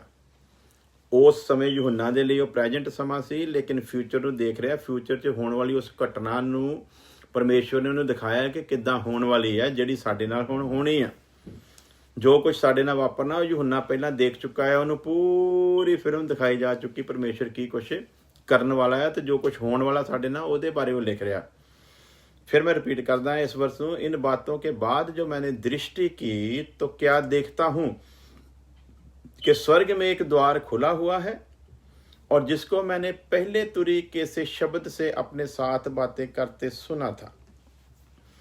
जिसको मैंने पहले तुरीके से शब्द के से अपने साथ बात करते सुना था, वही कहता है कि यहाँ ऊपर आ जा और मैं वह बातें तुझे दिखाऊंगा जिनका इन बातों के बाद पूरा होना जरूरी। हुण तैनूं कहंदा मैं वो गल्लां दस्सण लगा जिहड़ियां इन तो बाद होणियां ਜ਼ਰੂਰੀ ਆ, ਜਿਹਦਾ ਤੁਰੀ ਕਾਸਾ ਸ਼ਬਦ ਥਾ, ਯਾਨੀ ਕਿ ਪਰਮੇਸ਼ਵਰ ਦਾ ਸ਼ਬਦ ਆ ਉਹ। ਸੋ ਅੱਗੇ ਦੇਖਦੇ ਆ ਇਹ ਤੁਰੀ ਜਿਹੜੀ ਆ ਉਹ ਕਿਹਨੂੰ ਦਿਖਾਉਂਦੀ ਆ ਔਰ ਕੌਣ ਇਹਨੂੰ ਵਜਾਉਂਦਾ ਆ, ਔਰ ਤੁਰੀ ਦਾ ਸੰਬੰਧ ਜਿਹੜਾ ਆ ਉਹ ਕਿਹੜੀ ਚੀਜ਼ ਦੇ ਨਾਲ ਆ, ਔਰ ਉਹਦਾ ਜਿਹੜਾ ਛਾਇਆ ਆ ਉਹ ਕੀ ਆ, ਔਰ ਉਹਦਾ ਜਿਹੜਾ ਵਿਜ਼ਨ ਆ ਉਹ ਕੀ ਆ। ਦੇਖਦੇ ਆ ਰੈਵੀਲੇਸ਼ਨ 4:1 ਨੂੰ ਫਿਰ ਦੇਖਦੇ ਹਾਂ ਅਸੀਂ। ਇਹਦੇ ਵਿੱਚ ਇੱਕ ਖਾਸ ਸ਼ਬਦ ਨੂੰ ਅਸੀਂ ਲਵਾਂਗੇ। ਇਸਕੇ ਬਾਅਦ मैंने दृष्टि की तो क्या देखता हूं कि स्वर्ग में एक द्वार खुला है। स्वर्ग ਦੇ ਵਿੱਚ ਕੀ ਖੁੱਲਿਆ? ਇੱਕ द्वार खुलिया है। नंबर 1, इसके बाद इस जगह ਤੇ ਲਵਾਂਗੇ। ਸ਼ਬਦ ਆਇਆ इसके बाद मैंने दृष्टि की। इसके बाद ਹੁਣ ਇਹਦੇ ਵਿੱਚ ਇੱਕ ਸ਼ਬਦ ਅਸੀਂ ਚੁੱਕਾਂਗੇ इसके बाद। इसके बाद यूनानी का ਸ਼ਬਦ ਜਿਹੜਾ ਅਰਥ ਆ, ਯਾਨੀ ਕਿ ਸ਼ਬਦ ਦਾ ਜਿਹੜਾ ਯੂਨਾਨੀ ਅਰਥ ਕੀ ਆ, ਉਹਦਾ ਹੈਗਾ ਆ ਮੇਟਾ ਟੋਟਾ। METATOTA। ਇਹ ਯੂਨਾਨੀ ਸ਼ਬਦ ਆ। ਇਸਕੇ ਬਾਅਦ ਜਿਹੜਾ ਸ਼ਬਦ ਲਿਖਿਆ ਗਿਆ ਨਾ, ਅਸੀਂ ਤਾਂ ਉਹਦੇ ਪੜ੍ਹ ਲੈਂਦੇ ਵੀ ਇਸਕੇ ਬਾਅਦ ਸ਼ਾਇਦ ਵੈਸੇ ਹੀ ਹੈ, ਲੇਕਿਨ ਇੱਥੇ ਜਿਹੜਾ ਇਸਕੇ ਬਾਅਦ ਸ਼ਬਦ ਇਸਤੇਮਾਲ ਕੀਤਾ ਗਿਆ ਉਹਦਾ ਇੱਕ ਮੀਨਿੰਗ ਆ, और वो मीनिंग ਜਿਹੜਾ है यूनानी भाषा तो लिया गया है, जिसका मतलब हैगा मेटा टोटा, जिसका अर्थ है कलीसिया की उन बातों के बाद जो यूहन्ना ने दर्शन में देखी। कलीसिया दे रैप्चर तो बाद वो गल्लां ਜਿਹੜੀਆਂ यूहन्ना ने बाद ਵਿੱਚ देखियां। इसके बाद ਜਿਹੜਾ यूनानी ਚ यूज ਕੀਤਾ ਗਿਆ ਸ਼ਬਦ ਮੇਟਾ ਟੋਟਾ, ਇਹਦੇ ਵਿੱਚ ਇਸਕੇ ਬਾਅਦ ਅਸੀਂ ਪੜਾਂਗੇ ਤੇ ਸਾਨੂੰ ਅਚਾਨਕ ਇਹ ਸ਼ਬਦ ਲੱਗਦਾ ਵੀ ਜਿੱਦਾਂ ਇਸਕੇ ਬਾਅਦ ਵੀ, ਜਾਨੀ ਕਿ ਕੋਈ ਘਟਨਾ ਜਿੱਦਾਂ ਹੁੰਦੀ ਆ, ਲੇਕਿਨ ਉਹਦੇ ਪਿਛਲਾ ਇੱਕ ਬਾਈਬਲ ਦੇ ਵਿੱਚ ਇੱਕ ਬੜੀ ਵੱਡੀ ਪਰਮੇਸ਼ਵਰ ਦੀ ਯੋਜਨਾ। ਇਸਕੇ ਬਾਅਦ ਜਿਹੜਾ ਸ਼ਬਦ ਇਸ ਜਗ੍ਹਾ ਤੇ ਇਸਤੇਮਾਲ ਕੀਤਾ ਗਿਆ ਉਹ ਦੁਲਹਨ ਜਿਹੜੀ ਉਠਾਈ ਗਈ ਆ ਉਸ ਤੋਂ ਬਾਅਦ ਜਿਹੜੀਆਂ ਘਟਨਾਵਾਂ ਹੋਣ ਵਾਲੀਆਂ ਉਹਦੇ ਲਈ ਉਹ ਯੂਜ ਕੀਤਾ ਗਿਆ ਹੈ, इसके बाद। सो जिसका अर्थ है कलीसिया की उन बातों को जो यूहन्ना ने दर्शन में देखी हैं। ਇਸ ਨੂੰ ਅਸੀਂ ਪੰਜਾਬੀ ਵਿੱਚ ਇਸ ਤਰ੍ਹਾਂ ਸਮਝ ਸਕਦੇ ਹਾਂ ਕਿ ਉਹ ਗੱਲਾਂ ਜਿਹੜੀਆਂ यूहन्ना ਨੇ ਕਲੀਸਿਆ ਦੇ ਸਵਰਗ 'ਚ ਜਾਣ ਤੋਂ ਬਾਅਦ ਦੇਖੀਆਂ। ਇਹ ਜਿਹੜਾ ਹੁਣ ਦਰਸ਼ਨ ਦਿਖਾਇਆ ਜਾ ਰਿਹਾ ਨਾ ਉਹਨੂੰ यूहन्ना ਨੂੰ 4 ਅਧਿਆਇ ਦੇ ਵਿੱਚ, ਇਹ ਹੁਣ ਉਹ ਦਰਸ਼ਨ ਆ ਜਿਹੜਾ ਕਲੀਸਿਆ ਸਵਰਗ ਦੇ ਵਿੱਚ ਪਹੁੰਚ ਗਈ ਆ, ਤੇ ਉਹਦੇ ਪਹੁੰਚਣ ਤੋਂ ਬਾਅਦ ਪਰਮੇਸ਼ਵਰ ਹੁਣ ਕੀ ਕੁਛ ਕਰਨ ਜਾ ਰਿਹਾ ਉਹਦੇ ਵੱਲ ਇਹ ਜਿਹੜੀ ਵਰਸ ਆ ਉਹ ਇਸ਼ਾਰਾ ਕਰਦੀ ਆ। ਨੰਬਰ 2, ਸਵਰਗ ਵਿੱਚ ਇੱਕ ਦਰਵਾਜ਼ਾ ਖੁੱਲਿਆ ਹੋਇਆ ਹੈ।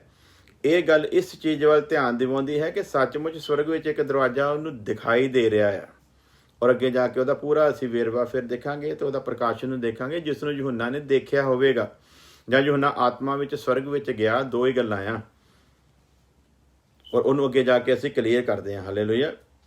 ਜਾਂ ਤੇ ਪਤਮੋਸ ਟਾਪੂ ਦੇ ਉੱਤੇ ਹੀ ਆ ਤੇ ਆਤਮਾ ਦੇ ਵਿੱਚ ਸਭ ਕੁਝ ਦੇਖ ਰਿਹਾ ਹੈ, ਤੇ ਜਾਂ ਫਿਰ ਜਿੱਦਾਂ ਉਹਨੂੰ ਖੁਦਾ ਇੱਕ ਨਵੇਂ ਸਟਾਈਲ ਦੇ ਵਿੱਚ ਜਿੱਦਾਂ ਸਾਨੂੰ ਲੈ ਕੇ ਜਾਣਾ ਨਾ, ਉੱਦਾਂ ਉਹਨੂੰ ਇੱਕ ਨਵਾਂ ਜਿਹੜਾ ਉਹਦਾ ਸਰੀਰ ਟਰਾਂਸਪਲਾਂਟ ਕਰਕੇ ਤੇ ਉਹਨੂੰ ਖੁਦਾ ਸਵਰਗ ਦੇ ਵਿੱਚ ਚੁੱਕ ਕੇ ਲੈ ਗਿਆ। ਔਰ ਖੁਦਾ ਦੇ ਲਈ ਕੋਈ ਕੰਮ ਮੁਸ਼ਕਿਲ ਵੀ ਨਹੀਂ ਹੋ ਸਕਦਾ। ਔਰ ਜਾਂ ਉਹਨੂੰ ਦੂਰੋਂ ਇਹ ਦਰਸ਼ਨ ਦਿਖਾਇਆ ਜਾ ਰਿਹਾ ਆ, ਔਰ ਕਈ ਗੱਲਾਂ ਸਾਡੇ ਸਾਹਮਣੇ ਇੱਥੇ ਆ ਜਾਂਦੀਆਂ, ਕਿਉਂਕਿ ਵਚਨ ਜਿਹੜਾ ਆ ਉਹਦੇ ਵਿੱਚ ਅਸੀਂ ਇਹ ਸਮਝਦੇ ਹਾਂ ਕਿ ਪਰਮੇਸ਼ਰ ਲਈ ਕੋਈ ਕੰਮ ਮੁਸ਼ਕਿਲ ਨਹੀਂ ਆ। ਸੋ ਇਹ ਦਰਸ਼ਨ ਵੀ ਆ, ਔਰ ਦਰਸ਼ਨ ਦੇ ਵਿੱਚ ਉਹਨੂੰ ਦਰਵਾਜ਼ਾ ਵੀ ਦਿਖਾਈ ਦਿੱਤਾ ਹੋ ਸਕਦਾ ਆ, ਅੱਗੇ ਜਾ ਕੇ ਅਸੀਂ ਦੇਖਾਂਗੇ। ਔਰ ਇਹ ਵੀ ਆ ਕਿ ਪਰਮੇਸ਼ਰ ਉਹਨੂੰ ਸਿੱਧਾ ਸਿੱਧਾ ਉਸ ਜਗ੍ਹਾ ਤੇ ਲਿਜਾ ਵੀ ਸਕਦਾ ਆਤਮਾ ਦੇ ਵਿੱਚ, ਜਿੱਦਾਂ ਸੰਤ ਪੌਲੁਸ ਕਹਿੰਦਾ ਆ ਕਿ ਮੈਂ ਪ੍ਰਾਰਥਨਾ ਕਰਦਾ ਸੀ ਤੇ ਮੈਨੂੰ ਨਹੀਂ ਪਤਾ ਕੀ ਸਰੀਰ ਸਹਿਤ ਤੇ ਕੀ ਸਰੀਰ ਰਹਿਤ, ਮੈਂ ਅਚਾਨਕ ਤੀਸਰੇ ਆਕਾਸ਼ ਤੇ ਉਠਾਇਆ ਗਿਆ। ਸੋ ਕੀ ਸਰੀਰ ਸਹਿਤ ਤੇ ਕੀ ਸਰੀਰ ਰਹਿਤ ਜਿਹੜਾ ਅਚਾਨਕ ਉਠਾਇਆ ਗਿਆ ਆ, ਉਹਦਾ ਮਤਲਬ ਇਹ ਆ ਵੀ ਉਹ ਇੱਥੇ ਗਿਆ ਜ਼ਰੂਰ ਆ, ਲੇਕਿਨ ਪਤਾ ਹੁਣ ਪੌਲੁਸ ਨੂੰ ਵੀ ਲੱਗਾ ਮੈਂ ਕਿੱਦਾਂ ਗਿਆ। ਸੋ ਉਹ ਸੇਮ ਜਿਹੜਾ ਪ੍ਰੋਗਰਾਮ ਆ ਇਹਦੇ ਨਾਲ यूहन्ना ਦੇ ਨਾਲ ਵਾਪਰ ਰਿਹਾ ਆ। ਸੋ ਸਵਰਗ ਵਿੱਚ ਦਰਵਾਜ਼ਾ ਜਿਹੜਾ ਖੁੱਲ੍ਹਾ ਦੇਖਿਆ ਆ, ਤੇ ਇਹਨੂੰ ਅੱਗੇ ਜਾ ਕੇ ਅਸੀਂ ਫਿਰ ਕਲੀਅਰ ਕਰਾਂਗੇ। ਨੰਬਰ 3, ਜਿਸ ਨੂੰ ਮੈਂ ਪਹਿਲੀ ਤੁਰੀ ਵਰਗੇ ਸ਼ਬਦ ਨਾਲ ਆਪਣੇ ਨਾਲ ਗੱਲਾਂ ਕਰਦੇ ਸੁਣਿਆ। ਇੱਥੇ ਹੁਣ ਸ਼ਬਦ ਆਇਆ ਆ ਪਹਿਲੀ ਤੁਰੀ ਵਰਗੇ ਸ਼ਬਦ, ਯਾਨੀ ਕਿ ਇੱਕ ਤੁਰੀ ਵੱਜ ਚੁੱਕੀ ਆ। ਸਿੱਖ ਕੀ ਰਹੇ ਅਸੀਂ? ਰੈਪਚਰ ਔਰ ਦੂਸਰਾ ਆਗਮਨ। ਉਹਦੇ ਲਈ ਬਾਈਬਲ ਰੈਪਚਰ ਨੂੰ ਕਿੰਨਾ ਠੋਸ ਤਰੀਕੇ ਦੇ ਨਾਲ ਪੇਸ਼ ਕਰਦੀ ਆ, ਉਹਦੇ ਵਿੱਚ यूहन्ना ਦੇ ਇਸ ਦਰਸ਼ਨ ਦੇ ਉੱਤੇ ਵੀ ਅਸੀਂ ਗੌਰ ਕਰਦੇ ਹਾਂ। ਇਹ ਸ਼ਬਦ ਜਿਹੜੇ ਆ, ਇੱਕ ਇੱਕ ਸ਼ਬਦ ਜਿਹੜਾ ਆ ਬੜਾ ਬਹੁਮੁੱਲੇ ਸ਼ਬਦ ਆ, ਇਸ ਕਰਕੇ ਤੁਸੀਂ ਕੋਈ ਵੀ ਮਿਸ ਨਾ ਕਰਿਓ। ਸੋ ਲਿਖੋਗੇ ਤੇ ਤੁਹਾਡੀ ਸਮਝ 'ਚ ਆਉਣਾ ਆ। ਜੇ ਇਕੱਲਾ ਸੁਣਿਆ ਤੇ ਫਿਰ ਮੈਨੂੰ ਲੱਗਦਾ ਆ ਵੀ ਤੁਸੀਂ ਭੁੱਲ ਜਾਓਗੇ ਤੇ ਫਿਰ ਤੁਹਾਡੇ ਲਈ ਮੁਸ਼ਕਿਲ ਹੋ ਜਾਊਗਾ। ਫਿਰ ਤੁਸੀਂ ਮੈਨੂੰ ਕਹੋਗੇ ਤੁਹਾਡੇ ਕੋਲ ਲਿਖਿਆ ਹੋਇਆ ਤੇ ਤੁਸੀਂ ਭੇਜ ਦਿਓ, ਤੇ ਸ਼ਾਇਦ ਮੈਂ ਤੁਹਾਨੂੰ ਨਾ ਭੇਜਾਂ, ਕਿਉਂਕਿ ਮੈਂ ਚਾਹੁੰਦਾ ਜਿੱਦਾਂ ਮੈਂ ਮਿਹਨਤ ਕੀਤੀ ਉਹਦਾ ਤੁਸੀਂ ਵੀ ਕਰੋ। ਤੇ ਮਿਹਨਤ ਜਿਹੜੀ ਕੀਤੀ ਹੁੰਦੀ ਆ ਉਹਦਾ ਫਿਰ ਬੰਦੇ ਨੂੰ ਕਦਰ ਵੀ ਹੁੰਦੀ ਆ, ਤੇ ਜਿਹੜਾ ਇੱਦਾਂ ਹੀ ਮਿਲ ਜਾਏ ਉਹਦੀ ਕੋਈ ਇੰਨੀ ਜ਼ਿਆਦਾ ਕਦਰ ਵੀ ਪੈਂਦੀ ਨਹੀਂ ਆ। ਸੋ ਮੈਨੂੰ ਭੇਜਣ ਦੇ ਵਿੱਚ ਵੀ ਕੋਈ ਪ੍ਰੋਬਲਮ ਨਹੀਂ ਹੋਣੀ, ਪਰ ਮੈਂ ਚਾਹੁੰਦਾ ਤੁਸੀਂ ਇਸ ਚੀਜ਼ ਦੇ ਬਾਰੇ ਮਿਹਨਤ ਕਰੋਗੇ ਤੇ ਤੁਹਾਡਾ ਉਹਨਾਂ ਤੁਹਾਨੂੰ ਇੱਕ ਤੇ ਪ੍ਰਭੂ ਦੇ ਨਾਲ ਸਮਾਂ ਬਿਤਾਓਗੇ, ਇੱਕ ਤੁਹਾਡੇ ਅੰਦਰ ਕਿਸੇ ਚੀਜ਼ ਦੀ ਲਾਲਸਾ ਪੈਦਾ ਹੋਊਗੀ, ਪਲੱਸ ਤੁਹਾਡਾ ਉਹਨਾਂ ਰੁਝਾਨ ਜਿਹੜਾ ਆ ਉਹ ਵਧੇਗਾ।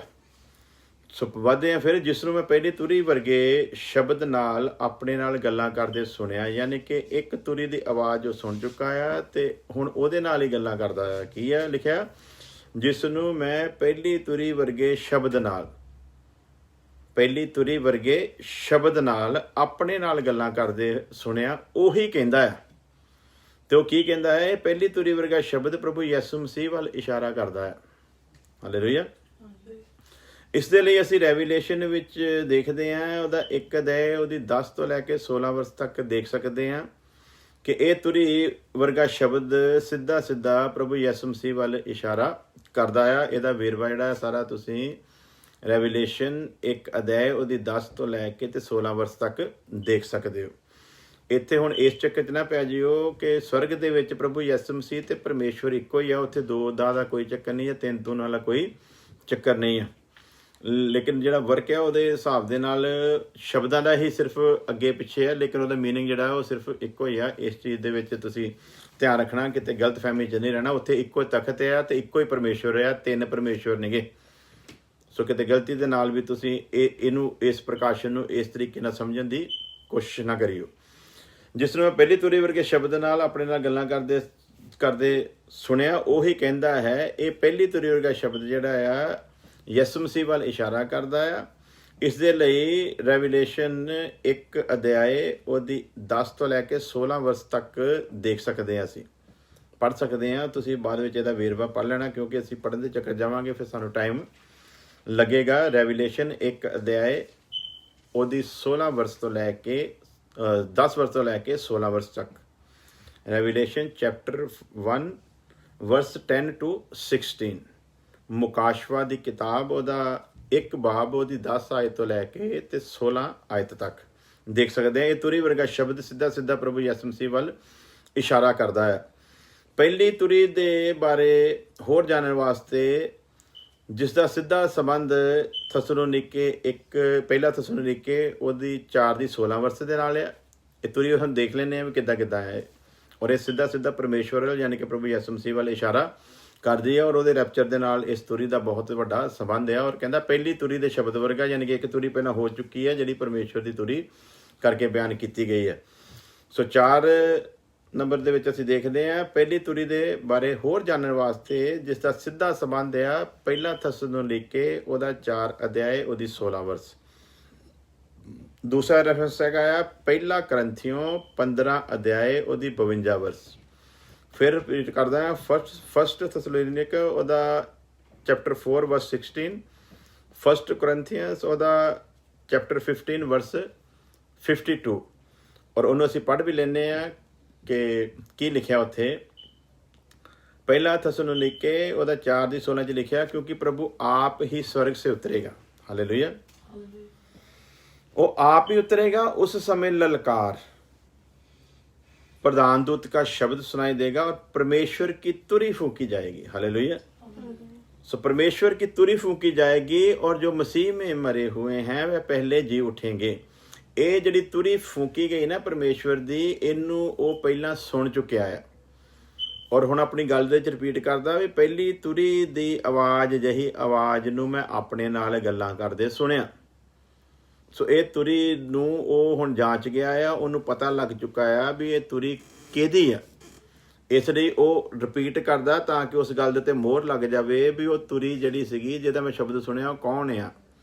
ਸੋ ਉਸ ਤੁਰੀ ਵਰਗੇ ਹੀ ਸ਼ਬਦ ਨਾ, ਯਾਨੀ ਕਿ ਉਹ ਤੁਰੀ ਦੇ ਰੂਪ ਦੇ ਵਿੱਚ, ਉਸ ਤੁਰੀ ਦੇ ਸ਼ਬਦ ਦੇ ਰੂਪ ਦੇ ਵਿੱਚ ਜਿਹੜੀ ਗੱਲ ਹੋ ਰਹੀ ਹੈ ਉਹਨੂੰ ਹੁਣ ਪਤਾ ਲੱਗ ਚੁੱਕਾ ਵੀ ਉਹ ਤੁਰੀ ਦਾ ਸ਼ਬਦ ਜਿਹੜਾ ਹੈ ਨਾ, ਉਹ ਜਦੋਂ ਗੱਲ ਕਰਦਾ ਹੈ ਤੇ ਉਹਦੇ ਪਿੱਛੇ ਗੱਲ ਕਰਨ ਵਾਲਾ ਜਿਹੜਾ ਹੈ ਉਹ ਕੌਣ ਹੈ। ਸੋ परमेश्वर की तुरी फूंकी जाएगी और जो मसीह में मरे हैं वे पहले जी उठेंगे। इस चीज़ ਨੂੰ ਉਹ ਦੇਖ ਚੁੱਕਾ ਆ ਤੇ ਹੁਣ ਉਸ ਤੋਂ ਅਗਲੀ ਗੱਲ ਕਰ ਰਿਹਾ ਆ। ਪਹਿਲਾ ਕਰੰਥੀਆਂ 15:52 ਲਿਖਿਆ, और ये क्षण भर में पलक झपकते ही पिछली तुरी फूंकते ही होगा। ਇੱਥੇ ਫਿਰ ਉਸ ਤੁਰੀ ਦੀ ਜ਼ਿਕਰ ਆ ਰਿਹਾ ਆ। ਸੋ ਬਾਰ-ਬਾਰ ਇਹਨੂੰ ਸਮਝਾਉਣ ਦਾ ਮਤਲਬ ਸਿਰਫ ਇੰਨਾ ਹੀ ਹੈ ਵੀ ਅਸੀਂ ਸਮਝ ਸਕੀਏ ਕਿ ਯੂਹੰਨਾ ਉੱਥੇ ਇੱਕ ਹੋਏ ਹੋਏ ਕੰਮ ਨੂੰ ਦਿਖਾ ਰਿਹਾ ਆ, ਉਸ ਕੰਮ ਤੋਂ ਬਾਅਦ ਹੁਣ ਦੱਸ ਰਿਹਾ ਹੈ ਵੀ ਹੁਣ ਇਸ ਹੋ ਚੁੱਕੇ ਕੰਮ ਨੂੰ, ਇਸ ਕੰਪਲੀਟ ਹੋ ਚੁੱਕੇ ਕੰਮ ਤੋਂ ਬਾਅਦ ਪਰਮੇਸ਼ਰ ਕੀ ਕਰਨ ਜਾ ਰਿਹਾ ਹੈ। ਹਾਲੇਲੂਇਆ। ਸੋ ਔਰ क्षण भर में पलक मारते ही ਪਿਛਲੀ ਤੁਰੀ ਫੂਕਤੇ ਹੀ, ਇਹਨੂੰ ਉਰਦੂ ਦੇ ਵਿੱਚ ਨਰਸਿੰਘਾ ਕਿਹਾ ਜਾਂਦਾ। ਅਸੀਂ ਪੰਜਾਬੀ ਦੇ ਵਿੱਚ ਤੁਰੀ ਕਹਿੰਦੇ ਆ, ਉਰਦੂ ਦੇ ਵਿੱਚ ਇੱਥੇ ਸ਼ਬਦ ਹੁੰਦਾ ਨਰਸਿੰਘਾ। ਸੋ ਪਲਕ झपकते ही आखिरी नरसिंगा फूंकते ही होगा और तुरी फूंकी जाएगी और मुर्दे अविनाशी दशा में उठ जाएंगे और हम बदल जाएंगे। ਇਹ ਜਿਹੜੀ ਪਹਿਲੀ ਤੁਰੀ ਦੀ ਗੱਲ ਕਰਦਾ, ਪਹਿਲੀ ਤੁਰੀ ਕੀ ਸੀ? ਆਵਾਜ਼ ਸੁਣੀ। ਪਹਿਲੇ ਨਰਸਿੰਘੇ ਕੀ ਸੀ? ਆਵਾਜ਼ ਸੁਣੀ ਆ। ਉਹਦੇ ਬਾਰੇ ਹੁਣ ਉਹ ਜ਼ਿਕਰ ਕਰਦਾ ਪਿਆ ਵੀ ਉਹ ਜਿਹੜੀ ਆਵਾਜ਼ ਦੇ ਵਿੱਚ ਕੀ ਕੁਝ ਹੋਇਆ ਸੀਗਾ, ਉਸ ਕੰਮ ਨਿਪਟੇ ਹੋਏ ਨੂੰ ਦੱਸ ਕੇ ਫਿਰ ਅੱਗੇ ਵਧ ਰਿਹਾ ਆ। ਸੋ ਮੇਰੇ ਖਿਆਲ ਦੇ ਨਾਲ ਮੈਂ ਕਾਫੀ ਵਾਰੀ ਰਿਪੀਟ ਕਰ ਦਿੱਤਾ ਤੇ ਤੁਸੀਂ ਇਸ ਗੱਲ ਨੂੰ ਚੰਗੀ ਤਰ੍ਹਾਂ ਸਮਝ ਗਏ ਹੋਵੋਗੇ। ਲੇਕਿਨ ਅਗਰ ਨਹੀਂ ਸਮਝੇ ਤਾਂ ਤੁਸੀਂ ਦੁਬਾਰਾ ਇਹਨੂੰ, ਜਦੋਂ ਅਸੀਂ ਇਹਨੂੰ ਕਰ ਦੇਵਾਂਗੇ ਪੋਸਟ, ਫਿਰ ਤੁਸੀਂ ਦੁਬਾਰਾ ਇਹਨੂੰ ਪਿੱਛੇ ਕਰਕੇ ਫਿਰ ਦੁਬਾਰਾ ਤੋਂ ਤੁਸੀਂ ਸੁਣ ਸਕਦੇ ਹੋ ਤੇ ਇਸ ਗੱਲ ਨੂੰ ਤਸੱਲੀ ਦੇ ਨਾਲ ਸਮਝ ਸਕਦੇ ਹੋ।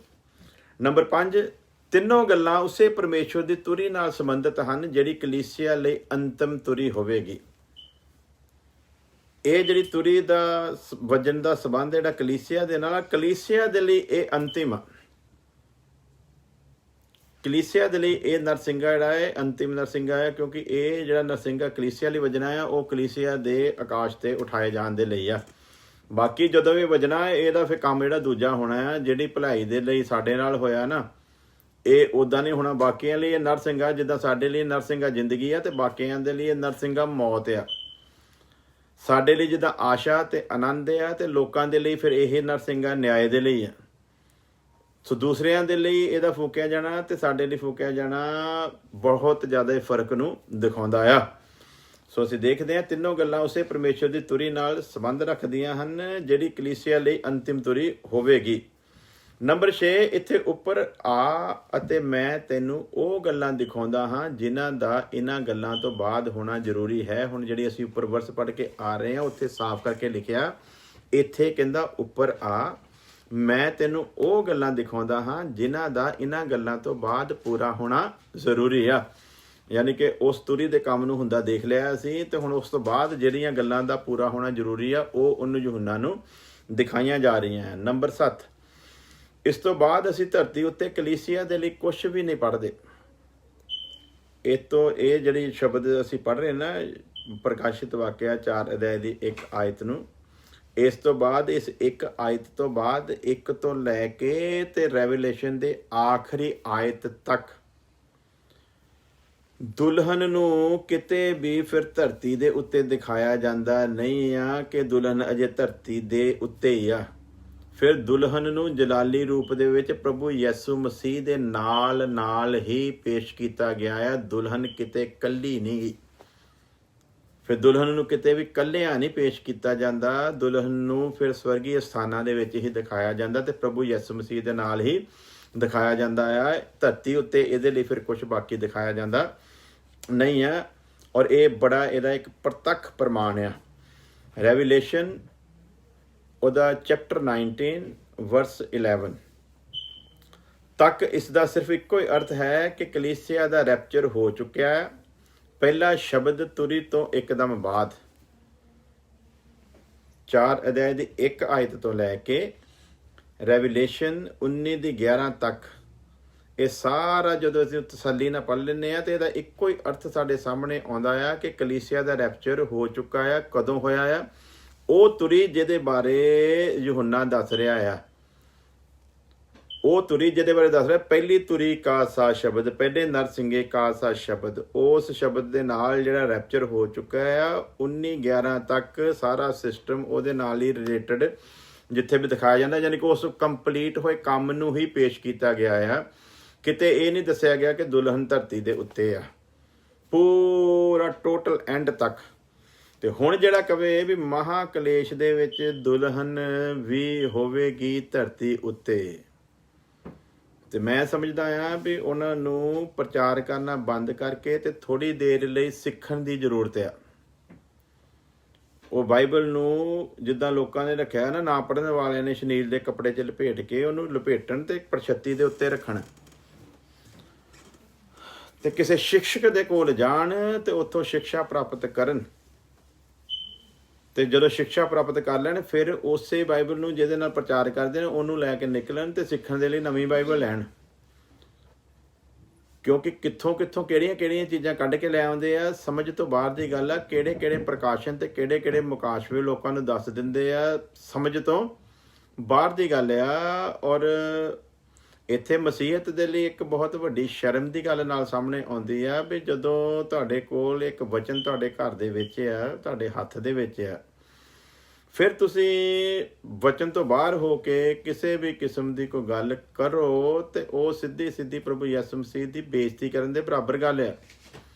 ਸੋ ਇਹੋ ਜਿਹੇ ਲੋਕ ਜਿਹੜੇ ਦੁਲਹਨ ਨੂੰ ਇੰਨੇ ਰੈਫਰੈਂਸ ਹੋਣ ਤੋਂ ਬਾਅਦ ਵੀ ਮਹਾ ਕਲੇਸ਼ ਦੇ ਵਿੱਚ ਲੈ ਕੇ ਜਾਂਦੇ ਆ, ਮੈਂ ਸਮਝਦਾ ਆ ਉਹ ਕਿਸੇ ਚੰਗੇ ਸਿੱਖਿਆ ਕੋਲੋਂ ਜਾਣ, ਪ੍ਰਾਰਥਨਾ ਕਰਨ ਰੱਬ ਦੇ ਕੋਲੋਂ, ਕਿਉਂਕਿ ਖੁਦਾ ਨੇ ਵਾਅਦਾ ਕੀਤਾ ਹੈ।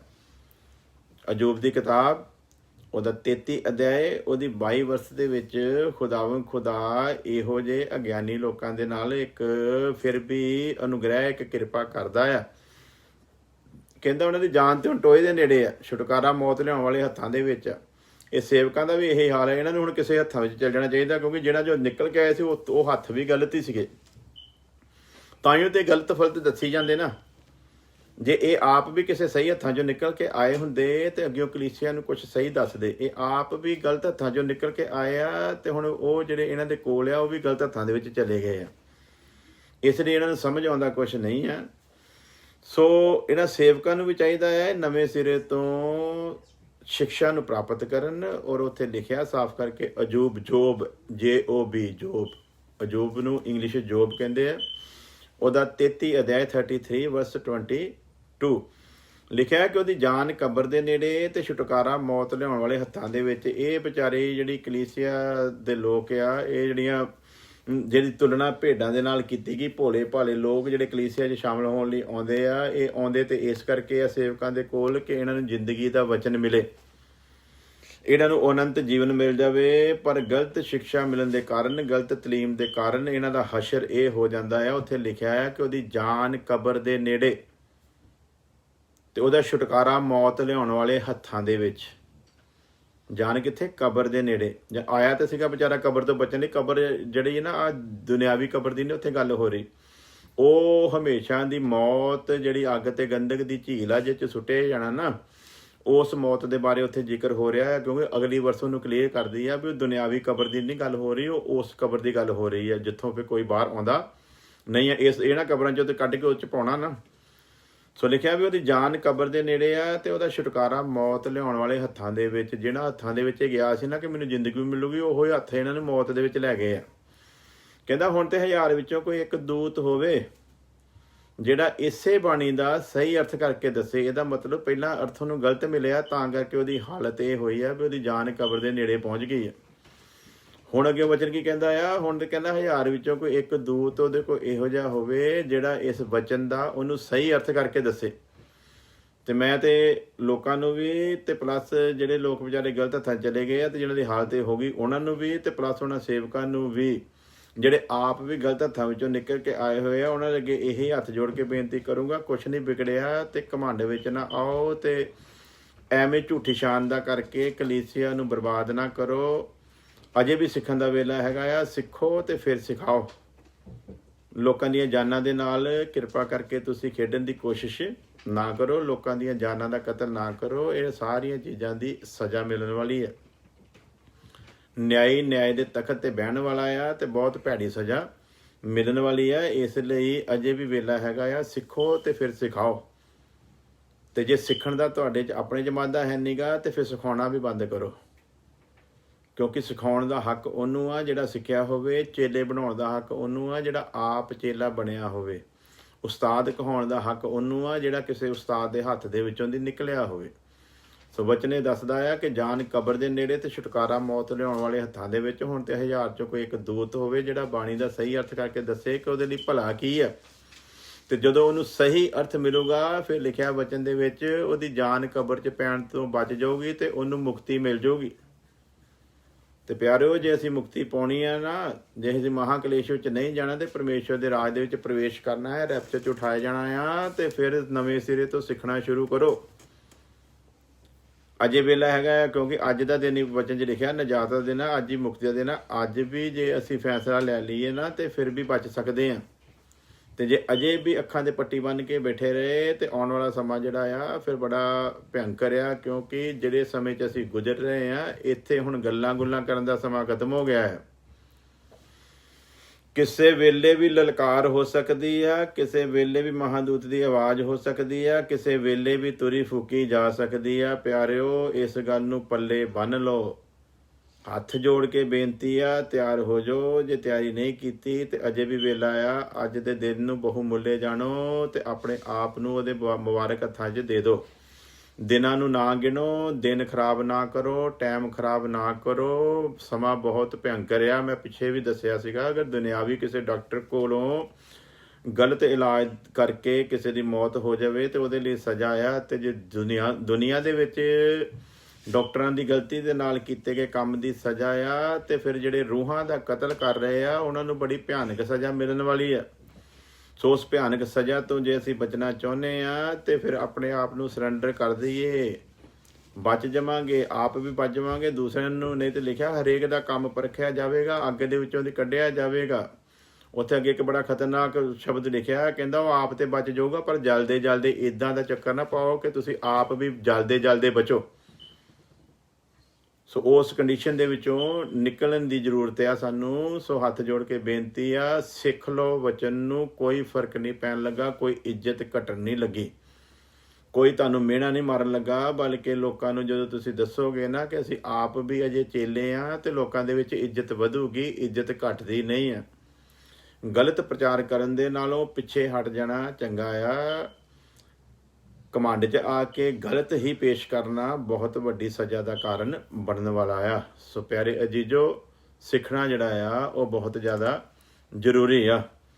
ਸੋ ਪਾਸਟਰਾਂ ਦੇ ਵੀ ਸਿੱਖਣਾ ਜ਼ਰੂਰੀ ਆ। ਅਸੀਂ ਵੀ ਅੱਜ ਤੱਕ ਸਿੱਖ ਰਹੇ ਹਾਂ। ਅਸੀਂ ਇਸ ਲਈ ਨਹੀਂ ਕਹਿ ਰਹੇ ਵੀ ਅਸੀਂ ਬੜੇ ਸਿੱਖੇ ਹੋਏ ਹਾਂ। ਅਸੀਂ ਵੀ ਸੰਤ ਪਲੂਸਾਂ ਨੂੰ ਕਹਿ ਰਹੇ ਹਾਂ, ਅਸੀਂ ਵੀ ਦੌੜ ਦੇ ਵਿੱਚ ਹੀ ਹਾਂ, ਲੇਕਿਨ ਅਸੀਂ ਅੱਜ ਤੱਕ ਸਿੱਖਣਾ ਬੰਦ ਨਹੀਂ ਕੀਤਾ। ਅੱਜ ਵੀ ਸਾਡੇ ਕੋਲ ਉਸਤਾਦ ਲੋਕ ਆ ਜਿਨ੍ਹਾਂ ਦੇ ਕੋਲੋਂ ਅਸੀਂ ਵੀ ਸਿੱਖਦੇ ਹਾਂ, ਤੇ ਉਹਨਾਂ ਉਸਤਾਦਾਂ ਦਾ ਵੀ ਇਹੀ ਕਹਿਣਾ ਆ ਵੀ ਅਸੀਂ ਵੀ ਐਂਡ ਕਰਕੇ ਨਹੀਂ ਬਹਿ ਗਏ, ਅਸੀਂ ਵੀ ਅਜੇ ਵੀ ਸਿੱਖ ਰਹੇ ਹਾਂ। ਸੋ ਸਿੱਖਣਾ ਕਦੇ ਵੀ ਸਾਡੇ ਲਈ ਲਾਜ ਦਾ ਕੰਮ ਨਹੀਂ ਹੁੰਦਾ, ਸਿੱਖਣਾ ਕਦੇ ਵੀ ਸਾਡੇ ਲਈ ਸ਼ਰਮ ਦਾ ਕੰਮ ਨਹੀਂ ਹੁੰਦਾ, ਬਲਕਿ ਸਿੱਖਣਾ ਸਾਡੇ ਲਈ ਇੱਕ ਪ੍ਰਾਊਡ ਦਾ ਤੇ ਗਰਵ ਦਾ ਕੰਮ ਹੁੰਦਾ ਆ। ਤੇ ਇਨਸਾਨ ਸਾਰੀ ਜ਼ਿੰਦਗੀ ਸਿੱਖਦਾ ਰਹਿੰਦਾ ਆ। ਉਮਰ ਬੜੀ ਛੋਟੀ ਆ, ਸਿੱਖਣਾ ਬਹੁਤ ਜ਼ਿਆਦਾ ਆ। ਕੋਈ ਵੀ ਨੇਕ ਨਹੀਂ, ਇੱਕ ਵੀ ਨਹੀਂ ਆ, ਕੋਈ ਪਰਫੈਕਟ ਨਹੀਂ ਆ ਇਸ ਦੁਨੀਆ ਦੇ ਵਿੱਚ। ਸਾਰੇ ਅਸੀਂ ਸਿੱਖ ਰਹੇ ਹਾਂ। ਸੋ ਜਿਹੜਾ ਸਿੱਖਦਾ ਆ ਉਹ ਫਿਰ ਵਧੀਆ ਸਿਖਾ ਸਕਦਾ ਆ। ਜਿਹੜਾ ਸਿੱਖਣਾ ਬੰਦ ਕਰ ਦਿੰਦਾ ਆ ਉਹ ਫਿਰ ਬਹੁਤ ਖਤਰਨਾਕ ਜਗ੍ਹਾ ਦੇ ਉੱਤੇ ਆ ਕੇ ਖੜਾ ਹੋ ਜਾਂਦਾ ਆ। ਇਸ ਲਈ ਸਿਸਟਮ ਨੂੰ ਸਮਝਾਂਗੇ ਫਿਰ ਅਸੀਂ 1911 ਵਿੱਚ ਤੱਕ ਇਸ ਦਾ ਸਿਰਫ ਇੱਕੋ ਅਰਥ ਆ ਕਿ ਕਲੀਸਿਆ ਦਾ ਰੈਪਚਰ ਹੋ ਚੁੱਕਾ ਹੈ। ਪਹਿਲੇ ਸ਼ਬਦ ਤੁਰੀ ਤੋਂ ਇੱਕਦਮ ਬਾਅਦ ਉਸ ਤੋਂ ਅੱਗੇ ਦੀ ਹੁਣ ਘਟਨਾਵਾਂ ਨੂੰ ਅਸੀਂ ਵਿਚਾਰ ਕਰਦੇ ਹਾਂ ਕਿ ਕੀ ਅੱਗੇ ਵਚਨ ਦੱਸਦਾ ਹੈ ਸਾਨੂੰ। ਰੈਵੀਲੇਸ਼ਨ ਚੈਪਟਰ 3 ਵਰਸ 9, ਪ੍ਰਕਾਸ਼ਿਤ ਵਾਕਿਆ ਮੁਕਾਸ਼ਵਾ 3 ਅਧਿਆਇ ਉਹਦੀ 9 ਵਰਸ। ਮੈਂ ਐਸਾ ਕਰੂੰਗਾ। ਤੁਸੀਂ ਬਾਅਦ 'ਚ ਤਸੱਲੀ ਨਾਲ ਇਹਨਾਂ ਵਰਸਾਂ ਨੂੰ ਪੜ੍ਹਿਓ ਤਾਂ ਕਿ ਤੁਹਾਨੂੰ ਵਿੱਚੋਂ ਖੁੱਲ੍ਹ ਕੇ ਹੋਰ ਜ਼ਿਆਦਾ ਜਿੰਨਾ ਮੈਂ ਤੁਹਾਨੂੰ ਦੱਸ ਰਿਹਾ ਆਤਮਾ ਦੀ ਅਗਵਾਈ ਨਾਲ, ਉਹ ਤੇ ਤੁਹਾਨੂੰ ਪਤਾ ਲੱਗੇਗਾ। ਜਦੋਂ ਤੁਸੀਂ ਆਪ ਅਧਿਐਨ ਕਰੋਗੇ, ਪਰਮੇਸ਼ਵਰ ਹੋਰ ਤੁਹਾਨੂੰ ਉਹ 'ਚੋਂ ਪ੍ਰਕਾਸ਼ ਦੇਵੇਗਾ। ਕਲਾਮ ਇੱਕ ਐਸੀ ਚੀਜ਼ ਆ ਜਿਹਦੇ ਵਿੱਚ ਪ੍ਰਕਾਸ਼ ਕਦੀ ਖਤਮ ਨਹੀਂ ਹੁੰਦਾ, ਇਹ ਨਿਕਲਦਾ ਹੀ ਰਹਿੰਦਾ ਆ। ਇਹ ਉਹ ਸੋਤਾ, ਉਹ ਚਸ਼ਮਾ ਆ ਜਿਹਦੇ ਵਿੱਚੋਂ ਪਾਣੀ ਹਮੇਸ਼ਾ ਨਿਕਲਦਾ ਹੀ ਰਹਿੰਦਾ ਆ, ਕਦੀ ਬੰਦ ਨਹੀਂ ਹੁੰਦਾ, ਕਦੀ ਖਤਮ ਨਹੀਂ ਹੁੰਦਾ। ਸੋ ਇਹ ਮੇਰੀ ਜ਼ਿੰਦਗੀ ਦਾ ਤਜਰਬਾ ਆ। ਉਹੀ ਵਰਸਾਂ ਹੁੰਦੀਆਂ ਆ, ਉਹਨਾਂ ਵਰਸਾਂ ਉੱਤੇ ਅਸੀਂ 100 ਵਾਰੀ ਪ੍ਰਚਾਰ ਕੀਤਾ ਆ, ਤੇ 100 ਵਾਰੀ ਹਰ ਵਾਰੀ ਜਿਹੜਾ ਉਹਦਾ ਪ੍ਰਕਾਸ਼ ਆ ਪਰਮੇਸ਼ਵਰ ਨੇ ਹੋਰ ਜ਼ਿਆਦਾ ਨਿਖਾਰ ਕੇ ਦਿੱਤਾ ਆ। ਸੋ ਤੁਸੀਂ ਵੀ ਪੜ੍ਹੋਗੇ, ਪਰਮੇਸ਼ਵਰ ਪੱਖਪਾਤ ਨਹੀਂ ਕਰਦਾ। ਜੇ ਉਹ ਸਾਨੂੰ ਦਿੰਦਾ ਆ ਤੇ ਫਿਰ ਤੁਹਾਨੂੰ ਸਾਡੇ ਤੋਂ ਜ਼ਿਆਦਾ ਵੱਧ ਦੇਵੇਗਾ। ਹਾਲੇਲੂਇਆ। ਪਰ ਜੇ ਤੁਸੀਂ ਇਸ ਨੀਅਤ ਦੇ ਨਾਲ ਬੈਠ ਕੇ ਤੇ ਸਿੱਖਣ ਦੇ ਲਈ ਤਿਆਰ ਹੋਵੋਗੇ, मैं ऐसा करूँगा कि वह आकर तेरे चरणों में दंडवत करेंगे। हालेलुया। मैं ऐसा करूँगा कि वह आकर तेरे चरणों में दंडवत करेंगे और ये जान लेंगे कि मैंने तुझसे प्रेम रखा है। ਇਹ ਸਿੱਧੀ ਜਿਹੜੀ ਗੱਲ ਆ, ਅਗਰ ਤੁਸੀਂ ਆਮ ਲੋਕਾਂ ਨੂੰ ਜਿਹੜੇ ਬਾਈਬਲ ਨੂੰ ਜਾਣਦੇ ਵੀ ਨੇ ਨਾ, ਉਹਨਾਂ ਨੂੰ ਵੀ ਪੜ੍ਹਾਓਗੇ ਤੇ ਉਹਨਾਂ ਨੂੰ ਪੁੱਛੋਗੇ ਕਿ ਇਹਦਾ ਅਰਥ ਕੀ ਹੈ, ਤੇ ਉਹ ਵੀ ਤੁਹਾਨੂੰ ਇਹਦਾ ਸਹੀ ਅਰਥ ਦੱਸ ਦੇਣਗੇ। ਪਰ ਹੁਣ ਅਫਸੋਸ ਹੁੰਦਾ ਉਹਨਾਂ ਸੇਵਕਾਂ ਦੇ ਉੱਤੇ ਜਿਹੜੇ ਕਹਿੰਦੇ ਆਪਣੇ ਆਪ ਨੂੰ ਸੇਵਕ, ਪਰ ਸਾਨੂੰ ਸ਼ਰਮਿੰਦਗੀ ਉਠਾਉਣੀ ਪੈਂਦੀ ਹੈ ਇਹਨਾਂ ਲੋਕਾਂ ਦੇ ਵਾਸਤੇ ਜਦੋਂ ਐਡਾ ਗਲਤ ਜਿਹੜਾ ਆ ਇਹ ਪ੍ਰਕਾਸ਼ਨ ਲੋਕਾਂ ਨੂੰ ਦੱਸ ਦਿੰਦੇ ਆ। ਇੱਥੇ ਸਾਫ਼ ਕਰਕੇ ਲਿਖਿਆ ਸ਼ਬਦ ਇੱਕ ਆਇਆ ਆ कि वह आकर तेरे चरणों में दंडवत करेंगे और ये जान लेंगे कि मैंने तुझसे प्रेम रखा है। ਇਹ ਆਇਤ ਉਸ ਵਕਤ ਦੇ ਲਈ ਪੇਸ਼ ਕੀਤੀ ਜਾ ਰਹੀ ਹੈ ਜਿਹਨੂੰ ਅੱਗੇ ਜਾ ਕੇ ਅਧਿਆਏ 20 ਦੇ ਵਿੱਚ ਕਲੀਅਰ ਕੀਤਾ। ਪ੍ਰਕਾਸ਼ਿਤ ਵਾਕਿਆ ਰੈਵੀਲੇਸ਼ਨ ਦੀ ਬੁੱਕ ਉਹਦੇ 20 ਅਧਿਆਏ ਦੀਆਂ ਜਿਹੜੀਆਂ ਪਹਿਲੀਆਂ ਵਰਸਾਂ ਅਸੀਂ ਪੜ੍ਹਦੇ ਹਾਂ ਉਹਦੇ ਵਿੱਚ ਜਾ ਕੇ ਫਿਰ ਇਹਨੂੰ ਬਿਲਕੁਲ ਖੋਲ੍ਹਿਆ ਗਿਆ 4 ਤੇ 5 ਵਰਸ ਦੇ ਵਿੱਚ। ਇੱਥੇ ਉਹ ਅਧੂਰੀ ਗੱਲ ਆ ਜਿਹਨੂੰ 20 ਅਧਿਆਏ ਦੀ 4 ਤੇ 5 ਵਰਸ ਦੇ ਵਿੱਚ ਉਹਨੂੰ ਬਿਲਕੁਲ ਕਲੀਅਰ ਕੀਤਾ ਗਿਆ। ਰੈਵੀਲੇਸ਼ਨ ਚੈਪਟਰ 20 ਵਰਸ 4 to 5 ਇਹ ਜਿਹੜੀ ਅਧੂਰੀ ਗੱਲ ਆ ਇੱਥੇ ਕਲੀਅਰ ਨਹੀਂ ਹੁੰਦੀ, ਲੇਕਿਨ ਉੱਥੇ ਜਾ ਕੇ ਬਿਲਕੁਲ ਹੀ ਇਹਨੂੰ ਕਲੀਅਰ ਕੀਤਾ ਗਿਆ ਆ। ਸੋ ਵਚਨ ਦੇ ਨਾਲ ਜੋੜ ਕੇ ਵਚਨ ਦੇ ਉਸ ਪ੍ਰਕਾਸ਼ਨ ਨੂੰ ਖੋਲ ਕੇ ਸਾਡੇ ਉੱਤੇ ਪ੍ਰਗਟ ਕਰਦਾ ਆ। ਇੱਥੇ ਸ਼ਬਦ ਲਿਖਿਆ ਗਿਆ ਕਿ ਵਹ ਆਕਰ ਤੇਰੇ ਚਰਨੋਂ ਮੇਂ ਦੰਡਵਤ ਕਰੇਂਗੇ। ਇਹ ਫਿਰ ਕਿੱਥੇ ਹੋਏਗਾ ਜੀ? ਕਿ ਇਹ ਕਦੋਂ ਹੋਣਾ ਆ? ਜਦੋਂ ਪ੍ਰਭੂ ਯਿਸੂ ਮਸੀਹ ਆਪਣੀ ਮਹਿਮਾ ਦੇ ਵਿੱਚ ਦੁਲਹਨ ਨੂੰ ਆਪਣੀ ਮਹਿਮਾ ਦੇ ਕੇ, ਯਿਸੂ ਮਸੀਹ ਆਪਣੀ ਮਹਿਮਾ ਦੇ ਵਿੱਚ ਪ੍ਰਗਟ ਹੋਵੇਗਾ। ਜਦੋਂ ਉਹ ਆਪਣੀ ਮਹਿਮਾ ਦੇ ਵਿੱਚ ਪ੍ਰਗਟ ਹੋਵੇਗਾ ਤੇ ਆਪਣੀ ਦੁਲਹਨ ਨੂੰ ਆਪਣੀ ਉਹੀ ਮਹਿਮਾ ਦੇਵੇਗਾ। ਫਿਰ ਦੁਲਹਨ ਤੇ ਦੁਲਹੇ ਦੀ ਮਹਿਮਾ ਦੇ ਵਿੱਚ ਕੋਈ ਵੀ ਅੰਤਰ ਨਹੀਂ ਹੋਵੇਗਾ। ਜੈਸਾ ਦੁਲਹੇ ਦਾ ਜਲਾਲ ਹੋਵੇਗਾ ਵੈਸਾ ਹੀ ਦੁਲਹਨ ਦਾ ਜਲਾਲ ਹੋਵੇਗਾ। ਜੈਸਾ ਦੁਲਹੇ ਦਾ ਹੱਕ ਹੋਵੇਗਾ ਵੈਸਾ ਹੀ ਦੁਲਹਨ ਦਾ ਹੱਕ ਹੋਵੇਗਾ। ਇਹਨੂੰ ਖੁਦਾ ਦੇ ਦਾਸ ਨੇ ਬਹੁਤ ਵਧੀਆ ਤਰੀਕੇ ਦੇ ਨਾਲ, ਸੰਤ ਪੌਲੁਸ ਨੇ ਇਹਨੂੰ ਕਲੀਅਰ ਕੀਤਾ ਆ ਕਿ ਅਸੀਂ ਜਦੋਂ ਉਹਨੂੰ ਅੱਬਾ ਇਹ ਪਿਤਾ ਕਹਿੰਦੇ ਆ ਤੇ ਇਸ ਤੋਂ ਅੱਗੇ ਉਹ ਵੱਧਦਾ ਆ, ਕਹਿੰਦਾ ਵੀ ਅਸੀਂ ਇਸ ਤੋਂ ਅੱਗੇ ਵੀ ਜਾਂਦੇ ਆ ਤੇ ਅਸੀਂ ਪਰਮੇਸ਼ਵਰ ਦੇ ਅਧਿਕਾਰੀ ਆ, ਸਾਂਝੇ ਅਧਿਕਾਰੀ। ਤੇ ਸਾਂਝੇ ਅਧਿਕਾਰੀ ਦਾ ਮਤਲਬ ਆ ਵੀ ਪਰਮੇਸ਼ਵਰ 51 ਤੇ ਅਸੀਂ 49 ਨਹੀਂ ਆ। ਜਿੱਦਾਂ ਅੱਜ ਕੱਲ੍ਹ ਸ਼ੇਅਰ ਮਾਰਕੀਟ 'ਚ ਚੱਲਦਾ ਨਾ ਵੀ ਕੋਈ ਕੰਮ ਕਰਨਾ ਹੋਵੇ ਪਾਰਟਨਰਸ਼ਿਪ ਦੇ ਉੱਤੇ, ਕਹਿੰਦੇ ਠੀਕ ਹੈ ਜੀ, ਜਿਹੜਾ ਆਪਣੇ ਕੋਲ ਜ਼ਿਆਦਾ ਹੱਕ ਹਕੂਕ ਰੱਖਣਾ ਚਾਹੁੰਦਾ ਉਹ ਕਹਿੰਦਾ ਜੀ ਮੇਰਾ 51% ਹੋਊਗਾ ਤੇ ਤੇਰਾ 49% ਹੋਊਗਾ, ਤੇ 51% ਵਾਲੇ ਨੂੰ ਬਾਅਦ ਵਿੱਚ ਫਿਰ ਅਧਿਕਾਰ ਜ਼ਿਆਦਾ ਮਿਲਦੇ ਆ। ਲੇਕਿਨ ਪਰਮੇਸ਼ਵਰ ਨੇ ਇੱਦਾਂ ਦਾ ਸਿਸਟਮ ਰੱਖ ਕੇ ਦੁਲਹਨ ਦੇ ਨਾਲ ਧੋਖਾ ਨਹੀਂ ਕਮਾਇਆ ਕਿ ਦੁਲਹਨ ਹੋਊਗੀ 49% ਤੇ ਪਰਮੇਸ਼ਵਰ ਹੋਊਗਾ 51%। ਨਾ, ਖੁਦਾ ਦੇ ਦਾਸ ਨੇ ਕਲੀਅਰ ਕਰਤਾ ਸਾਂਝੇ ਅਧਿਕਾਰੀ। ਸਾਂਝੇ ਅਧਿਕਾਰੀ ਦਾ ਮਤਲਬ ਆ ਕਿ ਪੂਰਾ ਉਹੀ ਜਲਾਲ, ਉਹੀ ਮਹਿਮਾ, ਉਹੀ ਅਧਿਕਾਰ ਦੁਲਹਨ ਨੂੰ ਦਿੱਤਾ ਜਾਵੇਗਾ। ਦੁਲਹਨ ਦੀ ਮਹਿਮਾ ਜਿਹੜੀ ਆ ਉਹ ਉਸੇ ਦੇ ਬਰਾਬਰ ਹੋਵੇਗੀ। ਸੋ ਜਦੋਂ ਉਸੇ ਮਹਿਮਾ ਦੇ ਵਿੱਚ ਦੁਲਹਨ ਪ੍ਰਭੂ ਯਿਸੂ ਮਸੀਹ ਦੇ ਨਾਲ ਇਸ ਧਰਤੀ ਦੇ ਉੱਤੇ ਆਵੇਗੀ, ਉਸ ਵਰਸ ਨੂੰ ਇੱਥੇ ਕਲੀਅਰ ਕਰਦਾ ਖੁਦਾ ਦਾ ਦਾਸ ਦਰਸ਼ਨ ਦੇ ਜ਼ਰੀਏ। ਕੀ ਲਿਖਿਆ ਆ कि वह आकर तेरे चरणों में दंडवत करेंगे और ये जान लेंगे कि मैंने तुझसे प्रेम रखा है। हालेलुया।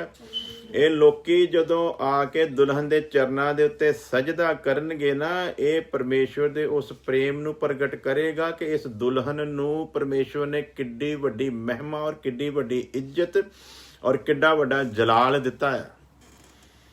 ਔਰ ਇਹ ਪ੍ਰੇਮ ਦੇ ਉਹਦਾ ਜਿਹੜਾ ਨਾ ਉਹ ਇਹਨੂੰ ਇਹ ਅਗਾਪੇ ਪ੍ਰੇਮ ਕਹਿੰਦਾ ਆ ਕਿ ਇਸ ਦੁਨੀਆ ਦੇ ਵਿੱਚੋਂ ਪਹਿਲਾਂ ਸਾਨੂੰ ਚੁਣਿਆ, ਚੁਣ ਕੇ ਸਾਨੂੰ ਠਹਿਰਾਇਆ, ਧਰਮੀ ਹੋਣ ਦੀ ਮੋਹਰ ਲਾਈ, ਫਿਰ ਸਾਡੇ ਉੱਤੇ ਕਿਰਪਾ ਕੀਤੀ, ਪਾਕਰੂ ਦਾ ਮਸਾ ਸਾਡੇ ਉੱਤੇ ਠਹਿਰ ਰਿਹਾ, ਵਚਨ ਦਾ ਬੀਜ ਸਾਡੇ ਅੰਦਰ ਆਇਆ, ਪਰਮੇਸ਼ਵਰ ਨੇ ਆਪ ਹੀ ਬੁਲਾਇਆ, ਆਪ ਹੀ ਠਹਿਰਾਇਆ, ਆਪ ਹੀ ਉਹਨੇ ਸਾਡੀ ਇਹ ਹੈਲਪ ਕੀਤੀ। ਔਰ ਉਸ ਤੋਂ ਬਾਅਦ ਅਸੀਂ ਉਹਦੀ ਅਗਵਾਈ ਦੇ ਵਿੱਚ ਚੱਲਦੇ ਹੋਏ ਆਪਣੇ ਆਪ ਨੂੰ ਉਹਦੇ ਸਮਰਪਣ ਕੀਤਾ, ਔਰ ਉਹਦੀ ਅਗਵਾਈ ਦੇ ਵਿੱਚ ਚੱਲਦੇ ਹੋਏ ਅਸੀਂ ਆਪਣੀ ਸਿੱਧਤਾ ਨੂੰ ਸਿੱਧ ਕਰਦੇ ਗਏ, ਪਵਿੱਤਰਤਾ ਨੂੰ ਸਾਂਭ ਕੇ ਰੱਖਿਆ। ਔਰ ਜਦੋਂ ਅਸੀਂ ਉਸ ਸਿੱਧਤਾ ਦੇ ਵਿੱਚ ਬਣੇ ਰਹੇ ਤੇ ਇੱਕ ਸਮਾਂ ਆਇਆ ਜਦੋਂ ਫਿਰ ਨਰਸਿੰਘਾ ਫੂਕਿਆ ਗਿਆ ਤੇ ਇਹ ਦੁਲਹਨ ਜਿਹੜੀ ਸਿੱਧਤਾ ਨੂੰ ਪ੍ਰਾਪਤ ਹੋਈ ਤੇ ਪਰਮੇਸ਼ਵਰ ਦੇ ਕੋਲ ਉਠਾਈ ਗਈ। ਔਰ ਜਦੋਂ ਉਠਾਈ ਜਾਂਦੀ ਹੈ, ਲਿਖਿਆ ਰੋਕਣ ਵਾਲਾ ਵੀ ਨਾਲ ਹੀ ਉਠਾਇਆ ਜਾਂਦਾ ਹੈ, ਜਿਹੜਾ ਤਿਆਰ ਕਰਨ ਲਈ ਭੇਜਿਆ ਉਹ ਵੀ ਨਾਲ ਹੀ ਹੈ। ਸੋ ਇਹ ਤੁਸੀਂ ਧਿਆਨ ਰੱਖੋ ਕਿ ਦੁਲਹਨ ਦੀ ਮਹਿਮਾ, ਦੁਲਹਨ ਦਾ ਜਲਾਲ ਦੁਲਹੇ ਦੇ ਬਰਾਬਰ ਆ। ਇਸ ਕਰਕੇ ਜਦੋਂ ਲੋਕ ਆਉਣਗੇ ਨਾ, ਪ੍ਰਭੂ ਯਿਸੂ ਮਸੀਹ ਰਾਜਿਆਂ ਦਾ ਰਾਜਾ, ਪ੍ਰਭੂਆਂ ਦਾ ਪ੍ਰਭੂ ਜਦੋਂ ਧਰਤੀ ਉੱਤੇ ਉਤਰੇਗਾ, ਪਹਿਲੀ ਗੱਲ ਤੇ ਦੁਨੀਆ ਉਦੋਂ ਛਾਤੀ ਪਿੱਟੂਗੀ ਜਦੋਂ ਇਹਨਾਂ ਨੂੰ ਆਕਾਸ਼ ਤੋਂ ਆਉਂਦਿਆਂ ਦੇਖਣਗੇ। ਤੇ ਜਦੋਂ ਪੈਰ ਧਰਤੀ ਉੱਤੇ ਲੱਗਣਗੇ ਨਾ ਤੇ ਦੁਲਹਨ ਬੈਠੇਗੀ ਤੇ ਲੋਕ ਦੁਲਹਨ ਦੇ ਅੱਗੇ ਆ ਕੇ ਸਜਦਾ ਕਰਨਗੇ। ਕਿਉਂ? ਇਸੇ ਦੁਲਹਨ ਨੂੰ ਕਰਦੇ ਨਾ ਜਲੀਲ, ਇਸੇ ਦੁਲਹਨ ਨੂੰ ਮਾਰਦੇ ਨਾ ਮਿਹਣੇ, ਇਸੇ ਦੁਲਹਨ ਦੇ ਉੱਤੇ ਕੀਤੇ ਨਾ ਤਸ਼ੱਦਦ, ਇਸੇ ਦੁਲਹਨ ਨੂੰ ਕੀਤਾ ਨਾ ਬੁਰੀ ਤਰ੍ਹਾਂ ਜ਼ਖਮੀ, ਇਸੇ ਦੁਲਹਨ ਨੂੰ ਪਰਸੀਕਿਊਸ਼ਨ ਸਹਿਣਾ ਪਿਆ ਨਾ ਪਿਛਲੇ 2000 ਸਾਲ ਤੋਂ। ਇਸ ਦੁਲਹਨ ਦੇ ਉੱਤੇ ਕੀਤੇ ਹੋਏ ਇਸ ਦੁਨੀਆ ਦੇ ਤਸ਼ੱਦਦਾਂ ਦਾ ਉਹ ਵੇਲਾ ਹੋਵੇਗਾ। ਜਿਹਨਾਂ ਨੇ ਤਸ਼ੱਦਦ ਕੀਤੇ ਸੀ ਉਹ ਆ ਕੇ ਇਸ ਦੁਲਹਨ ਦੇ ਕਦਮਾਂ ਵਿੱਚ ਡਿੱਗਣਗੇ, ਇਸ ਦੁਲਹਨ ਦੇ ਕੋਲੋਂ ਮਾਫੀਆਂ ਮੰਗਣਗੇ, ਇਸ ਦੁਲਹਨ ਨੂੰ ਕਹਿਣਗੇ ਤੂੰ ਸਾਡੀ ਦੁਲਹੇ ਦੇ ਕੋਲ ਸਿਫਾਰਿਸ਼ ਕਰ, ਅਸੀਂ ਕਿਸੇ ਤਰ੍ਹਾਂ ਬਚ ਜਾਈਏ। ਅਸੀਂ ਉਹ ਵਕਤ ਗਵਾ ਬੈਠੇ ਹਾਂ, ਅਨੁਗ੍ਰਹਿ ਦਾ ਵੇਲਾ ਸੀਗਾ ਜਦੋਂ ਅਸੀਂ ਚਾਹੁੰਦੇ ਤੇ ਅਸੀਂ ਵੀ ਇਸ ਥਾਂ ਤੇ ਪਹੁੰਚ ਸਕਦੇ ਸੀਗੇ, ਲੇਕਿਨ ਅਸੀਂ ਉਸ ਸਮੇਂ ਨੂੰ ਗਵਾ ਲਿਆ ਆ। ਇਹ ਦੁਲਹਨ ਦੇ ਪੈਰਾਂ ਦੇ ਉੱਤੇ ਪਹਿਨਣਗੇ, ਆਪਣੇ ਨੱਕ ਰਗੜਨਗੇ, ਕਿਸੇ ਤਰ੍ਹਾਂ ਸਾਡੇ ਉੱਤੇ ਆਪਣੇ ਦੁਲਹੇ ਨੂੰ ਕਹਿ ਕੇ ਰਹਿਮ ਕਰਵਾਓ। ਇਹ ਦੁਲਹਨ ਦੀ ਇੱਜ਼ਤ ਆ। ਔਰ ਇਹ ਜਿਹੜੀ ਵਰਸ ਆ ਇਹ ਸਾਬਤ ਕਰਦੀ ਆ ਕਿ ਦੁਲਹਨ ਜਿਹੜੀ ਆ ਉਸ 1000 ਸਾਲ ਦੇ ਸਮੇਂ ਦੇ ਵਿੱਚ ਕਿਸ ਤਰ੍ਹਾਂ ਪ੍ਰਭੂ ਯਿਸੂ ਮਸੀਹ ਦੇ ਨਾਲ ਹੋਵੇਗੀ। ਇੰਨੇ ਦਿਨਾਂ ਤੋਂ ਇੰਨੀਆਂ ਵਰਸਾਂ ਤੁਹਾਨੂੰ ਦਿੰਦੇ ਆ ਰਹੇ, ਬਾਰ-ਬਾਰ ਹਰ ਵਾਰ ਨਵੀਂ ਵਰਸ ਤੁਹਾਡੇ ਅੱਗੇ ਰੱਖਣ ਦਾ ਮਤਲਬ ਇਹ ਆ ਕਿ ਤੁਸੀਂ ਸਮਝ ਜਾਓ ਰੈਪਚਰ ਦੀ ਮਹੱਤਤਾ ਨੂੰ, ਆਪਣੀ ਸ਼ਾਨ ਨੂੰ ਜਿਹੜੀ ਤੁਹਾਨੂੰ ਮਿਲਣ ਵਾਲੀ ਹੈ। ਇਸ ਲਈ ਉਸ ਮਿਲਣ ਵਾਲੀ ਸ਼ਾਨ ਦੇ ਕਰਕੇ ਇਸ ਦੁਨੀਆ ਦੀ ਸ਼ਾਨੋ ਸ਼ੌਕਤ ਦੇ ਚੱਕਰ ਵਿੱਚ ਨਾ ਪਾਓ। ਇਸ ਲਈ ਸੰਤ ਪੌਲੁਸ ਕਹਿੰਦਾ ਆ ਕਿ ਗਿਆਨ ਦੀ ਉੱਤਮਤਾਈ ਦੇ ਕਾਰਨ ਮੈਨੂੰ ਹੁਣ ਸੰਸਾਰ ਕੂੜਾ ਲੱਗਦਾ, ਕਿਉਂਕਿ ਉਹ ਇਸ ਮਹਿਮਾ ਨੂੰ, ਇਸ ਤੀਸਰੇ ਆਕਾਸ਼ ਦੇ ਦਰਸ਼ਨ ਨੂੰ ਦੇਖ ਚੁੱਕਾ ਸੀ। ਮਿਲਣ ਵਾਲੀ ਮਹਿਮਾ ਦਾ ਉਹਨੂੰ ਅਹਿਸਾਸ ਹੋ ਗਿਆ ਸੀ। ਇਸ ਕਰਕੇ ਉਹਨੂੰ ਪਤਾ ਸੀ ਉਸ ਮਹਿਮਾ ਦੇ ਸਾਹਮਣੇ ਇਸ ਮਹਿਮਾ ਦਾ ਕੋਈ ਵਜੂਦ ਨਹੀਂ ਹੈ ਜਿਹੜੀ ਸਾਨੂੰ ਸੰਸਾਰ ਦੇ ਵਿੱਚ ਮਿਲਦੀ ਹੈ, ਇੱਜ਼ਤ ਮਾਨ ਮਿਲਦੀ ਹੈ। ਇਹਦਾ ਕੋਈ ਲੇਖਾ ਜੋਖਾ ਉਹਨੇ ਕੀਤਾ ਹੀ ਨਹੀਂ, ਬਲਕਿ ਕਹਿੰਦਾ ਗਿਆਨ ਦੀ ਉੱਤਮਤਾਈ ਦੇ ਕਾਰਨ ਇਹ ਸੰਸਾਰ ਹੁਣ ਮੈਨੂੰ ਕੂੜਾ ਲੱਗਦਾ ਆ। ਤੇ ਪਿਆਰਿਓ, ਤੁਸੀਂ ਇਸ ਕੂੜੇ ਦੇ ਵਿੱਚੋਂ ਨਾ ਕੁਛ ਲੱਭਣ ਦੀ ਕੋਸ਼ਿਸ਼ ਕਰੋ। ਇਸ ਕੂੜੇ ਦੇ ਵਿੱਚ ਕੁਛ ਨਹੀਂ ਹੈ। ਇਸ ਕੂੜੇ ਦੇ ਵਿੱਚ ਕੁਛ ਲੱਭਣ ਦੀ ਕੋਸ਼ਿਸ਼ ਕਰੋਗੇ ਤੇ ਆਪ ਹੀ ਕੂੜਾ ਹੋ ਜਾਓਗੇ। ਇਸ ਕੂੜੇ ਤੋਂ ਉੱਪਰ ਉੱਠੋ ਤੇ ਸੰਤ ਪੌਲੁਸ ਦੇ ਦਰਸ਼ਨ ਦੇ ਵਿੱਚ ਸ਼ਾਮਲ ਹੋਵੋ, ਤਾਂ ਕਿ ਗਿਆਨ ਦੀ ਉੱਤਮਤਾਈ ਦੇ ਕਾਰਨ ਇਹ ਸੰਸਾਰ ਸਾਨੂੰ ਕੂੜਾ ਲੱਗੇ ਤੇ ਅਸੀਂ ਉਸ ਚੀਜ਼ ਨੂੰ ਹੱਥ ਪਾ ਲਈਏ ਜਿਹਦੇ ਲਈ ਪ੍ਰਭੂ ਯਿਸੂ ਮਸੀਹ ਨੇ ਸਾਨੂੰ ਹੱਥ ਪਾਇਆ ਹੈ। ਹਾਲੇਲੂਇਆ। ਸੋ ਕਹਿੰਦਾ ਤੇਰੇ ਚਰਨਾਂ ਤੇ ਆ ਕੇ ਦੰਡਵਤ ਕਰਨਗੇ। ਆਇਤ ਵਿੱਚ ਸ਼ਬਦ ਆਇਆ ਹੈ ਕਿ ਉਹ ਤੇਰੇ ਚਰਨਾਂ ਵਿੱਚ ਆ ਕੇ ਸਜਦਾ ਕਰਨਗੇ। ਇਹ ਧਰਤੀ ਉੱਤੇ ਨਿਆਂ ਨੂੰ ਦਿਖਾਉਂਦਾ ਹੈ, ਜਿੱਥੇ ਪ੍ਰਭੂ ਯਿਸੂ ਦੀ ਦੁਲਹਨ ਪਰਮੇਸ਼ਵਰ ਦੀ ਸੰਤਾਨ ਪਹਿਲਾਂ ਤੋਂ ਉਪਸਥਿਤ ਹੋਵੇਗੀ। ਹਾਲੇਲੂਇਆ। ਪਰਮੇਸ਼ਵਰ ਦੇ ਲੋਕ, ਜਦੋਂ ਇਹ ਲੋਕ ਦਰਵੰਤ ਕਰਨ ਲਈ ਆਉਣਗੇ ਨਾ, ਯਿਸੂ ਮਸੀਹ ਆਪਣਾ ਰਾਜ ਸਥਾਪਿਤ ਕਰੇਗਾ ਤੇ ਦੁਲਹਨ ਨਾਲ ਹੋਵੇਗੀ। ਦੁਲਹਨ ਦੇ ਕਦਮਾਂ ਤੇ ਆ ਕੇ ਦੁਨੀਆ ਡਿੱਗੇਗੀ। ਹਾਲੇਲੂਇਆ। ਜਿੱਥੇ ਯਿਸੂ ਮਸੀਹ ਦੇ ਨਾਲ ਅੱਗੇ ਆ ਕੇ ਸਜਦਾ ਕਰਾਂਗੇ, ਉੱਥੇ ਦੁਲਹਨ ਦੇ ਵੀ ਪੈਰੀ ਆ ਕੇ ਪੈਣਗੇ ਵੀ ਸਾਨੂੰ ਕਿਸੇ ਤਰ੍ਹਾਂ ਬਖਸ਼ਿਆ ਜਾਵੇ। ਔਰ ਇਹ ਦੁਲਹਨ ਦੇ ਦੁਆਰਾ ਪਰਮੇਸ਼ਵਰ ਇਸ ਸੰਸਾਰ ਦਾ ਨਿਆਂ ਕਰੇਗਾ। ਇਸ ਚੀਜ਼ ਨੂੰ ਚੇਤੇ ਰੱਖਣਾ। ਔਰ ਦੁਲਹਨ ਨੂੰ ਆਪਣੇ ਰੁਤਬੇ ਦਾ ਪਤਾ ਹੋਣਾ ਚਾਹੀਦਾ। ਇਸੇ ਕਰਕੇ ਲਿਖਿਆ ਨਾ, ਤੁਸੀਂ ਚੁਣਿਆ ਹੋਇਆ ਵੰਸ਼, ਜਾਜਕਾਂ ਦੀ ਸ਼ਾਹੀ ਮੰਡਲੀ ਹੋ। ਉਸ ਸਮੇਂ ਦੇ ਉੱਤੇ ਤੁਸੀਂ ਪਰਮੇਸ਼ਵਰ ਦੇ ਜਾਜਕ ਬਣਨਾ ਹੈ, ਇਸ ਜਹਾਨ ਦੇ ਵਿੱਚ ਨਿਆਈ ਬਣਨਾ ਹੈ, ਇਸ ਜਹਾਨ ਦੇ ਵਿੱਚ ਨਿਆਂ ਕਰਨਾ ਹੈ ਲੋਕਾਂ ਦਾ, ਤੁਸੀਂ ਯਿਸੂ ਮਸੀਹ ਦੇ ਨਾਲ ਮਿਲ ਕੇ। ਸੋ ਪਿਆਰਿਓ, ਜਦੋਂ ਇੰਨਾ ਇੱਜ਼ਤਮਾਨ ਮਿਲਣ ਵਾਲਾ ਆ ਤੇ ਫਿਰ ਸਾਨੂੰ ਬੜੀ ਹੀ ਸੰਜੀਦਗੀ ਦੇ ਨਾਲ ਚੱਲਣ ਦੀ ਲੋੜ ਆ। ਪ੍ਰਕਾਸ਼ਿਤ ਵਾਕਿਆ ਉਹਦਾ 20 ਅਧਿਆਇ ਦੀ 4 ਵਰਸ ਪੜ੍ਹ ਲੈਂਦੇ ਹਾਂ, ਜਿਹਦੇ ਬਾਰੇ ਅਸੀਂ ਉੱਪਰ ਦੱਸਿਆ ਆ। ਜਿਹੜਾ 3 ਦੀ 9 ਅਸੀਂ ਪੜ੍ਹੀ ਨਾ, ਉਹਦੇ ਨਾਲ ਜਿਹੜੀ ਵਰਸ ਪੂਰੀ ਹੁੰਦੀ ਆ ਉਹ ਪੜ੍ਹਦੇ ਹਾਂ ਅਸੀਂ।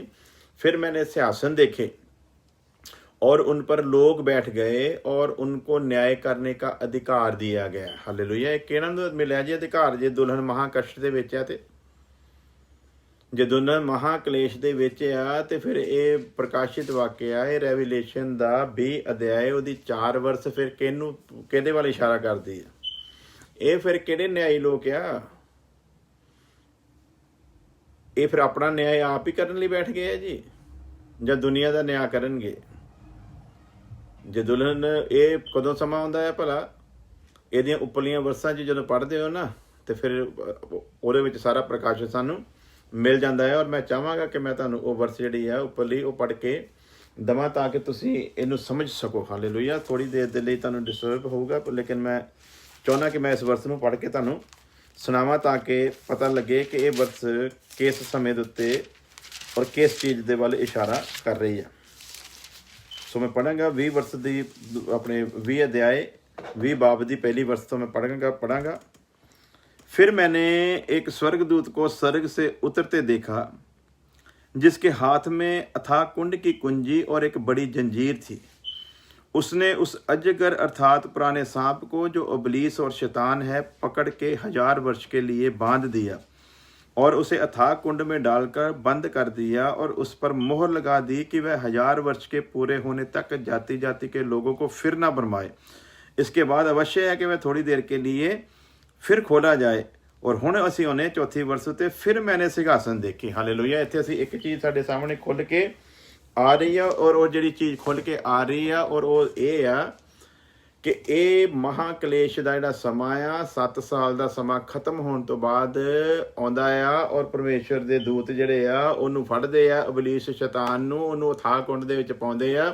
1000 साल का जिहड़ा समा काल आ वो शुरू हुंदा है और उस 1000 समा काल दे शुरू होने दे सार असीं देखदे आ फिर मैंने सिंहासन देखे। सिंहासन देखिया नहीं है, की वचन लिखा है सिंहासन देखे और उन पर लोग बैठ गए और उनको न्याय करने का अधिकार दिया गया और उनकी आत्माओं को भी देखा, जिनके सिर यीशु की गवाही देने और परमेश्वर के वचन के कारण काटे गए थे। इत्थे हुण साडे नाल हर चीज़ जिहड़ी है ना मैच कर रही है।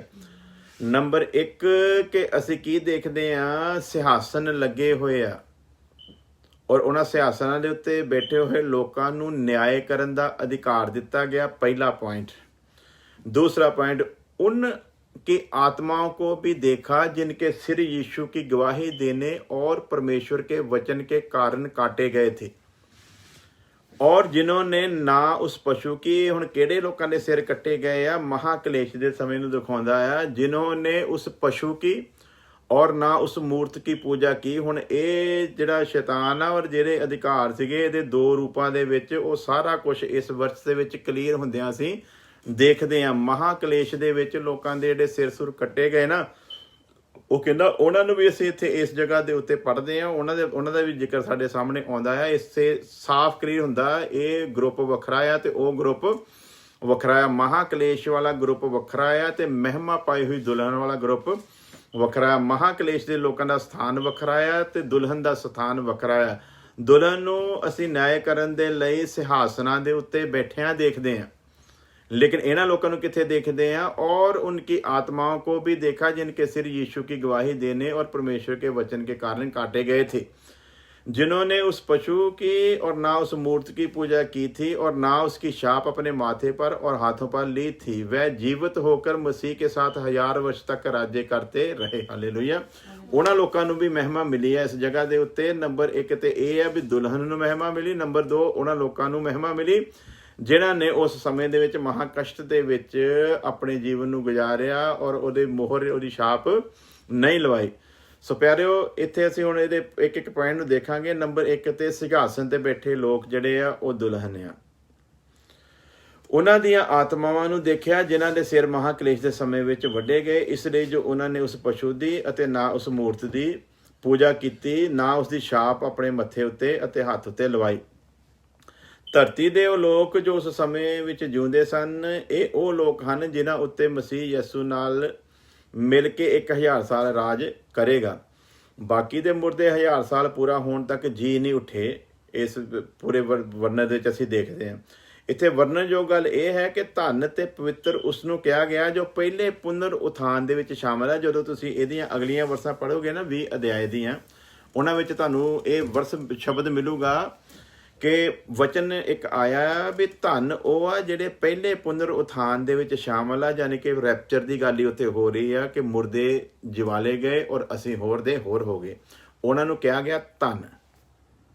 ਇਹ ਜਿਹੜੇ ਮਹਾਕਲੇਸ਼ ਦੇ ਵਿੱਚ ਆ, ਇਹਨਾਂ ਦੇ ਲਈ ਉਹ ਸ਼ਬਦ ਧੰਨ ਇਸਤੇਮਾਲ ਇੱਥੇ ਨਹੀਂ ਕੀਤਾ ਗਿਆ। ਧੰਨ ਸ਼ਬਦ ਉਹਨਾਂ ਲਈ ਇਸਤੇਮਾਲ ਕੀਤਾ ਗਿਆ ਜਿਨ੍ਹਾਂ ਨੇ ਅਨੁਗ੍ਰਹਿ ਦੇ ਸਮੇਂ ਦੇ ਵਿੱਚ ਅਨੁਗ੍ਰਹਿ ਦੀ ਕਦਰ ਕਰਦਿਆਂ ਹੋਇਆਂ ਆਪਣੇ ਆਪ ਨੂੰ ਦੁਲਹਨ ਦੇ ਲਈ ਤਿਆਰ ਕੀਤਾ ਹੈ।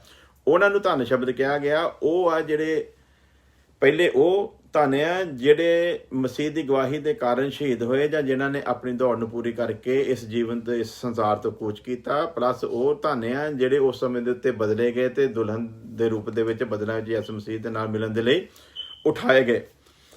ਨੰਬਰ 6, ਧੰਨ ਤੇ ਪਵਿੱਤਰ ਲੋਕ ਹੀ ਮਸੀਹ ਨਾਲ 1000 ਸਾਲ ਤੱਕ ਰਾਜ ਕਰਨਗੇ। ਹਾਲੇਲੂਇਆ। ਇਹ ਚੀਜ਼ ਚੇਤੇ ਰੱਖਣਾ ਵੀ ਧੰਨ ਤੇ ਪਵਿੱਤਰ ਲੋਕ ਹੀ ਮਸੀਹ ਦੇ ਨਾਲ 1000 ਸਾਲ ਤੱਕ ਰਾਜ ਕਰਨਗੇ। 1000 ਸਾਲ ਦਾ ਰਾਜ ਪੂਰਾ ਹੋਣ ਤੇ ਸ਼ੈਤਾਨ ਕੈਦ ਤੋਂ ਛੱਡਿਆ ਗਿਆ ਤੇ ਉਸਨੇ ਧਰਤੀ ਦੇ ਚਾਰੇ ਪਾਸੇ ਦੀਆਂ ਕੌਮਾਂ ਨੂੰ ਫਿਰ ਭਰਮਾ ਲਿਆ। ਪਰਮੇਸ਼ਵਰ ਦੇ ਨਾਲ ਰਹੇ ਆ 1000 ਸਾਲ, ਉਦੋਂ ਤੱਕ ਉਹਨੂੰ ਕੈਦ ਕੀਤਾ ਗਿਆ। ਜਦੋਂ ਉਹਨੂੰ ਛੱਡਿਆ ਗਿਆ ਨਾ, ਇੱਥੇ ਫਿਰ ਲੋਕਾਂ ਦਾ ਹਾਲ ਦੇਖੋ। ਇਹ ਸੇਮ ਉਹੀ ਹਾਲ ਸਾਡੇ ਸਾਹਮਣੇ ਆਉਂਦਾ ਆ ਜਿਹੜਾ ਮਿਸਰ ਦੀ ਗੁਲਾਮੀ ਚੋਂ ਕੱਢ ਕੇ ਤੇ ਕਨਾਨ ਵੱਲ ਨੂੰ ਵੱਧਦੇ ਲੋਕਾਂ ਦਾ ਸੀਗਾ। ਪਰਮੇਸ਼ਵਰ ਨਾਲ ਸੀ, ਪਰਮੇਸ਼ਵਰ ਨਾਲ 40 ਸਾਲ ਰਿਹਾ, ਸਭ ਕੁਝ ਉਹਨਾਂ ਦੇ ਸਾਹਮਣੇ ਕਰਦਾ ਰਿਹਾ, ਆਪਣੀਆਂ ਅੱਖਾਂ ਦੇ ਨਾਲ ਉਹਨੂੰ ਦੇਖਦੇ ਰਹੇ ਬੱਦਲ ਤੇ ਅੱਗ ਦੇ ਰੂਪ ਦੇ ਵਿੱਚ, ਤਾਂ ਵੀ ਬੰਦੇ ਨਹੀਂ ਬਣੇ। ਉਸੇ ਤਰ੍ਹਾਂ ਇੱਥੇ ਵੀ ਦੇਖਦੇ ਆ 1000 ਸਾਲ ਪ੍ਰਭੂ ਯਿਸੂ ਮਸੀਹ ਨੂੰ ਰਾਜ ਕਰਦੇ ਦੇਖਦੇ, ਪਰਮੇਸ਼ਵਰ ਨੂੰ ਰਾਜ ਕਰਦੇ ਦੇਖਦੇ ਆ, ਲੇਕਿਨ ਜਦੋਂ ਵਿਰੋਧੀ ਨੂੰ ਛੱਡਿਆ ਜਾਂਦਾ ਫਿਰ ਵਿਗੜ ਜਾਂਦੇ ਆ, ਫਿਰ ਉਹਦੇ ਮਗਰ ਲੱਗ ਜਾਂਦੇ ਆ। ਇੱਥੋਂ ਪਾਪ ਦੀ ਗਹਿਰਾਈ ਤੇ ਗੰਭੀਰਤਾ ਨੂੰ ਸਮਝੋ ਕਿ ਪਾਪ ਕਿੱਡਾ ਖਤਰਨਾਕ ਆ ਔਰ ਕਿੱਦਾਂ ਬੰਦੇ ਨੂੰ ਪਰਮੇਸ਼ਵਰ ਦਾ ਦੁਸ਼ਮਣ ਬਣਾਉਂਦਾ, ਕਿੱਦਾਂ ਬੰਦੇ ਨੂੰ ਖਿੱਚ ਕੇ ਪਰਮੇਸ਼ਵਰ ਦੇ ਸਾਹਮਣੇ ਉਹ ਲੈ ਜਾਂਦਾ ਆ ਪਾਪ ਦੀ ਗੁਲਾਮੀ ਦੇ ਵਿੱਚ। ਔਰ ਪਰਮੇਸ਼ਵਰ ਆਪਣੀ ਆਦਤ ਤੋਂ ਕੀ ਕਹਿੰਦੇ ਵੀ ਕਾਇਮ ਦਾ ਹੋਣ ਦਾ ਕਰਕੇ ਉਹ ਵੀ ਇਸ ਲਈ ਇਹਦੀ ਹੈਲਪ ਨਹੀਂ ਕਰਦਾ ਕਿਉਂਕਿ ਇਹਨੂੰ ਇੱਕ ਆਜ਼ਾਦ ਮਰਜ਼ੀ ਦਿੱਤੀ ਗਈ ਹੈ ਕਿ ਇਹ ਆਪ ਨਿਰਣੇ ਲਵੇ ਕਿ ਇਹਨੇ ਪਰਮੇਸ਼ਵਰ ਦੇ ਨਾਲ ਚੱਲਣਾ ਆ ਕਿ ਵਿਰੋਧੀ ਪਰਮੇਸ਼ਵਰ ਦੇ ਨਾਲ ਚੱਲਣਾ ਆ। ਫੈਸਲਾ ਇਹਦੇ ਹੱਥ ਦੇ ਵਿੱਚ ਦਿੱਤਾ ਗਿਆ ਹੈ। ਸੋ ਪਿਆਰਿਓ, 1000 ਸਾਲ ਦਾ ਰਾਜ ਪੂਰਾ ਹੋਣ ਤੋਂ ਤੇ ਸ਼ੈਤਾਨ ਕੈਦ ਤੋਂ ਛੱਡਿਆ ਗਿਆ ਤੇ ਉਸਨੇ ਧਰਤੀ ਦੇ ਚਾਰੇ ਪਾਸੇ ਦੇ ਕੌਮਾਂ ਨੂੰ ਫਿਰ ਭਰਮਾ ਲਿਆ। ਉਹਨਾਂ ਸਾਰੀ ਧਰਤੀ ਉੱਤੇ ਚੜ੍ਹਾਈ ਕੀਤੀ ਤੇ ਸੰਤਾਂ ਦੇ ਡੇਰੇ ਤੇ ਪਿਆਰੀ ਨਗਰੀ ਨੂੰ ਘੇਰਾ ਪਾ ਲਿਆ। ਫਿਰ ਇਹ ਲੋਕ ਵਿਗੜ ਗਏ। ਇਹਨਾਂ ਦੇ ਲਈ ਪਰਮੇਸ਼ਵਰ ਨੇ ਸਾਰਾ ਪ੍ਰਬੰਧ ਕੀਤਾ ਹੈ, ਲੇਕਿਨ ਫਿਰ ਇਹ ਲੋਕ ਕੀ ਹੋ ਗਏ? ਵਿਗੜ ਗਏ। ਤੇ ਜਦੋਂ ਪਵਿੱਤਰ ਨਗਰੀ ਨੂੰ ਘੇਰਾ ਪਾ ਲਿਆ ਆ ਤੇ ਪਰਮੇਸ਼ਵਰ ਦਾ ਕ੍ਰੋਧ ਚਰਮ ਸੀਮਾ ਤੇ ਫਿਰ ਲਿਖਿਆ ਆਕਾਸ਼ ਤੋਂ ਅੱਗ ਉਤਰੀ ਅਤੇ ਉਹਨਾਂ ਦਾ ਸਫਾਇਆ ਕਰ ਦਿੱਤਾ ਅਤੇ ਸ਼ੈਤਾਨ ਨੂੰ ਅੱਗ ਤੇ ਗੰਧਕ ਦੀ ਝੀਲ ਦੇ ਵਿੱਚ ਸੁੱਟਿਆ ਗਿਆ। ਫਿਰ ਅਸੀਂ ਸਫੇਦ ਸਿੰਘਾਸਨ ਨੂੰ ਦੇਖਦੇ ਹਾਂ ਤੇ ਉਸ ਉੱਪਰ ਵਿਰਾਜਮਾਨ ਖੁਦਾ ਦੇ ਕ੍ਰੋਧ ਨੂੰ ਦੇਖਦੇ ਹਾਂ। ਇਸ ਪੂਰੇ 20 ਅਧਿਆਏ ਦੇ ਵਿੱਚ ਦੇਖਦੇ ਹਾਂ ਜਿਸ ਅੱਗੋਂ ਜ਼ਮੀਨ ਅਸਮਾਨ ਭੱਜ ਜਾਂਦੇ ਹਨ ਤੇ ਉਹਨਾਂ ਨੂੰ ਫਿਰ ਜਗ੍ਹਾ ਨਹੀਂ ਮਿਲਦੀ।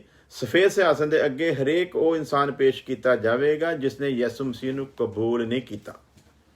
ਦੁਲਹਨ ਨਹੀਂ, ਦੁਲਹਨ ਤੇ ਉਦੋਂ ਸਿੰਘਾਸਨ ਦੇ ਉੱਤੇ ਹੀ ਹੋਵੇਗੀ ਤੇ ਬਾਕੀ ਸਾਰੇ ਜਿਹੜੇ ਆ ਉਹ ਉਹਦੇ ਅੱਗੇ ਪੇਸ਼ ਕੀਤੇ ਜਾਣਗੇ। ਦੁਲਹਨ ਦਾ ਇੰਨਾ ਸਥਾਨ ਆ, ਇੰਨੀ ਮਹਿਮਾ ਹੈ। ਸੋ ਹਰੇਕ ਇਨਸਾਨ ਉਹਦੇ ਅੱਗੇ ਪੇਸ਼ ਕੀਤਾ ਜਾਵੇਗਾ ਜਿਹਨੇ ਯਿਸੂ ਮਸੀਹ ਨੂੰ ਕਬੂਲ ਨਹੀਂ ਕੀਤਾ। ਛੋਟੇ ਵੱਡੇ ਸਭ ਖੁਦਾ ਦੇ ਤਖਤ ਅੱਗੇ ਖੜੇ ਹੁੰਦੇ ਹਨ।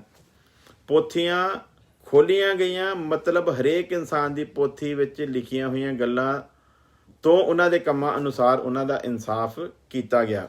ਸਮੁੰਦਰ ਨੇ, ਕਾਲ ਤੇ ਪਤਾਲ ਨੇ ਆਪਣੇ ਮੁਰਦੇ ਜਿਹੜੇ ਉਹਨਾਂ ਵਿੱਚ ਸਨ ਤੇ ਹਰੇਕ ਦਾ ਨਿਆਂ ਉਹਨਾਂ ਦੀਆਂ ਕਰਨੀਆਂ ਅਨੁਸਾਰ ਕੀਤਾ ਗਿਆ। ਇਨਸਾਫ ਦਾ ਮਾਪਦੰਡ ਜਿਹੜਾ ਉਸ ਸਮੇਂ ਵਚਨ ਹੀ ਹੋਵੇਗਾ। ਇਹ ਗੱਲ ਚੇਤੇ ਰੱਖਣੀ। ਤਰਾਜੂ ਕਿਹੜਾ ਹੈ? ਭਲਾ ਵਚਨ ਆ ਖੁਦਾ ਦਾ, ਜਿਹਨੂੰ ਅੱਜ ਦੁਨੀਆ ਇਗਨੋਰ ਕਰਦੀ ਹੈ, ਜਿਹਨੂੰ ਅੱਜ ਦੁਨੀਆ ਗ੍ਰਹਿਣ ਨਹੀਂ ਕਰਦੀ, ਜਿਹਦੇ ਉੱਤੇ ਅੱਜ ਦੁਨੀਆ ਚੱਲਣ ਦੇ ਲਈ ਤਿਆਰ ਨਹੀਂ ਆ। ਜਦੋਂ ਸਫੇਦ ਸਿਆਸਨ ਦੇ ਉੱਤੇ ਨਿਆਂ ਕਰਨ ਦੇ ਲਈ ਉਹ ਦੁਨੀਆ ਨੂੰ ਆਪਣੇ ਅੱਗੇ ਇਕੱਠਾ ਕਰੇਗਾ, ਯਾਦ ਰੱਖੋ ਉਸ ਸਮੇਂ ਨਿਆਂ ਦਾ ਮਾਪਦੰਡ ਜਿਹੜਾ ਹੈ ਨਾ ਉਹ ਵਚਨ ਹੀ ਹੋਵੇਗਾ। ਪ੍ਰਭੂ ਯਿਸੂ ਮਸੀਹ ਨੇ ਯੂਹੰਨਾ ਦੀ ਇੰਜੀਲ 'ਚ ਕਿਹਾ ਆ, ਮੈਂ ਤੁਹਾਨੂੰ ਦੋਸ਼ੀ ਨਹੀਂ ਠਹਿਰਾਉਂਦਾ ਬਲਕਿ ਅੰਤ ਦੇ ਦਿਨ ਇਹ ਸੁਣਿਆ ਹੋਇਆ ਵਚਨ ਹੀ ਤੁਹਾਨੂੰ ਦੋਸ਼ੀ ਠਹਿਰਾਏਗਾ। ਇੱਥੇ ਹਾਏ ਆਉਂਦੀ ਆ ਉਹਨਾਂ ਗੁਨਗੁਨੇ ਮਸੀਹੀ ਲੋਕਾਂ ਦੇ ਉੱਤੇ। ਇੱਥੇ ਹਾਏ ਆਉਂਦੀ ਆ ਉਹਨਾਂ ਉੱਤੇ ਜਿਹਨਾਂ ਨੂੰ ਕਹਿੰਦਾ ਨਾ ਤੂੰ ਤੱਤਾ ਆ ਤੇ ਨਾ ਤੂੰ ਠੰਡਾ ਆ, ਮੈਂ ਤੈਨੂੰ ਆਪਣੇ ਮੂੰਹ ਦੇ ਵਿੱਚੋਂ ਉਗਲ ਦਿਆਂਗਾ। ਇੱਥੇ ਹਾਏ ਉਹਨਾਂ ਦੇ ਉੱਤੇ ਆਉਂਦੀ ਆ ਕਿਉਂਕਿ ਇਹਨਾਂ ਨੇ ਵਚਨ ਨੂੰ ਸੁਣਿਆ ਆ। ਉਹ ਗੈਰ ਕੌਮਾਂ ਜਿਨ੍ਹਾਂ ਨੇ ਵਚਨ ਨੂੰ ਸੁਣਿਆ ਨਹੀਂ, ਉਹ ਤੇ ਵਚਨ ਤੋਂ ਬਿਨਾਂ ਨਾਸ਼ ਹੋਣ ਤੇ ਗੱਲ ਅਲੱਗ ਆ, ਲੇਕਿਨ ਇਹ ਲੋਕ ਜਿਨ੍ਹਾਂ ਨੇ ਵਚਨ ਦੀ ਨਿਰਾਦਰੀ ਕੀਤੀ ਆ, ਇਹਨਾਂ ਦੇ ਲਈ ਇਹਨਾਂ ਦਾ ਇਨਸਾਫ ਉਸ ਅੰਤ ਦੇ ਦਿਨ ਉਹ ਸੁਣਿਆ ਹੋਇਆ ਵਚਨ ਹੀ ਕਰੇਗਾ। ਯਿਸੂ ਮਸੀਹ ਕਹਿੰਦਾ ਮੈਂ ਤੁਹਾਨੂੰ ਦੋਸ਼ੀ ਨਹੀਂ ਠਹਿਰਾਉਂਦਾ, ਅੰਤ ਦੇ ਦਿਨ ਇਹ ਸੁਣਿਆ ਹੋਇਆ ਵਚਨ ਹੀ ਤੁਹਾਨੂੰ ਦੋਸ਼ੀ ਠਹਿਰਾਵੇਗਾ। ਇਸ ਲਈ ਮਸੀਹੀ ਭੈਣ ਭਰਾਵਾਂ ਦੇ ਅੱਗੇ ਇਹ ਬੇਨਤੀ ਆ, ਤੁਹਾਡੇ ਉੱਤੇ ਇਹ ਦਿਨ ਨਾ ਆਵੇ ਜਿੱਦਣ ਜਿਸ ਵਚਨ ਦੇ ਉੱਤੇ ਅੱਜ ਤੁਸੀਂ ਘਮੰਡ ਕਰਦੇ ਹੋ ਨਾ, ਲੋਕਾਂ 'ਚ ਦੱਸਦੇ ਹੋ ਕਿ ਸਾਡੇ ਕੋਲ ਜ਼ਿੰਦਗੀ ਦਾ ਵਚਨ ਮਿਲਿਆ, ਸਾਡੇ ਕੋਲ ਸੱਚਾਈ ਦਾ ਵਚਨ ਮਿਲਿਆ, ਤੁਹਾਡਾ ਇਹ ਪ੍ਰੌੜ ਆ ਯਹੂਦੀਆਂ ਵਾਂਗੂ। ਜਿੱਦਾਂ ਉਹਨਾਂ ਦਾ ਘਮੰਡ ਸੀਗਾ ਸੁਨਤ ਦੇ ਉੱਤੇ, ਉੱਦਾਂ ਹੀ ਤੁਹਾਡਾ ਘਮੰਡ ਆ ਇਸ ਵਚਨ ਦੇ ਉੱਤੇ ਕਿ ਸਾਨੂੰ ਸੱਚਾਈ ਮਿਲ ਗਈ ਹੈ। ਤੁਸੀਂ ਲੋਕਾਂ ਨੂੰ ਦੱਸਦੇ ਵੀ ਉਹ ਸੱਚਾਈ ਨੂੰ ਜਾਣੋਗੇ ਤੇ ਸੱਚਾਈ ਤੁਹਾਨੂੰ ਆਜ਼ਾਦ ਕਰੇਗੀ।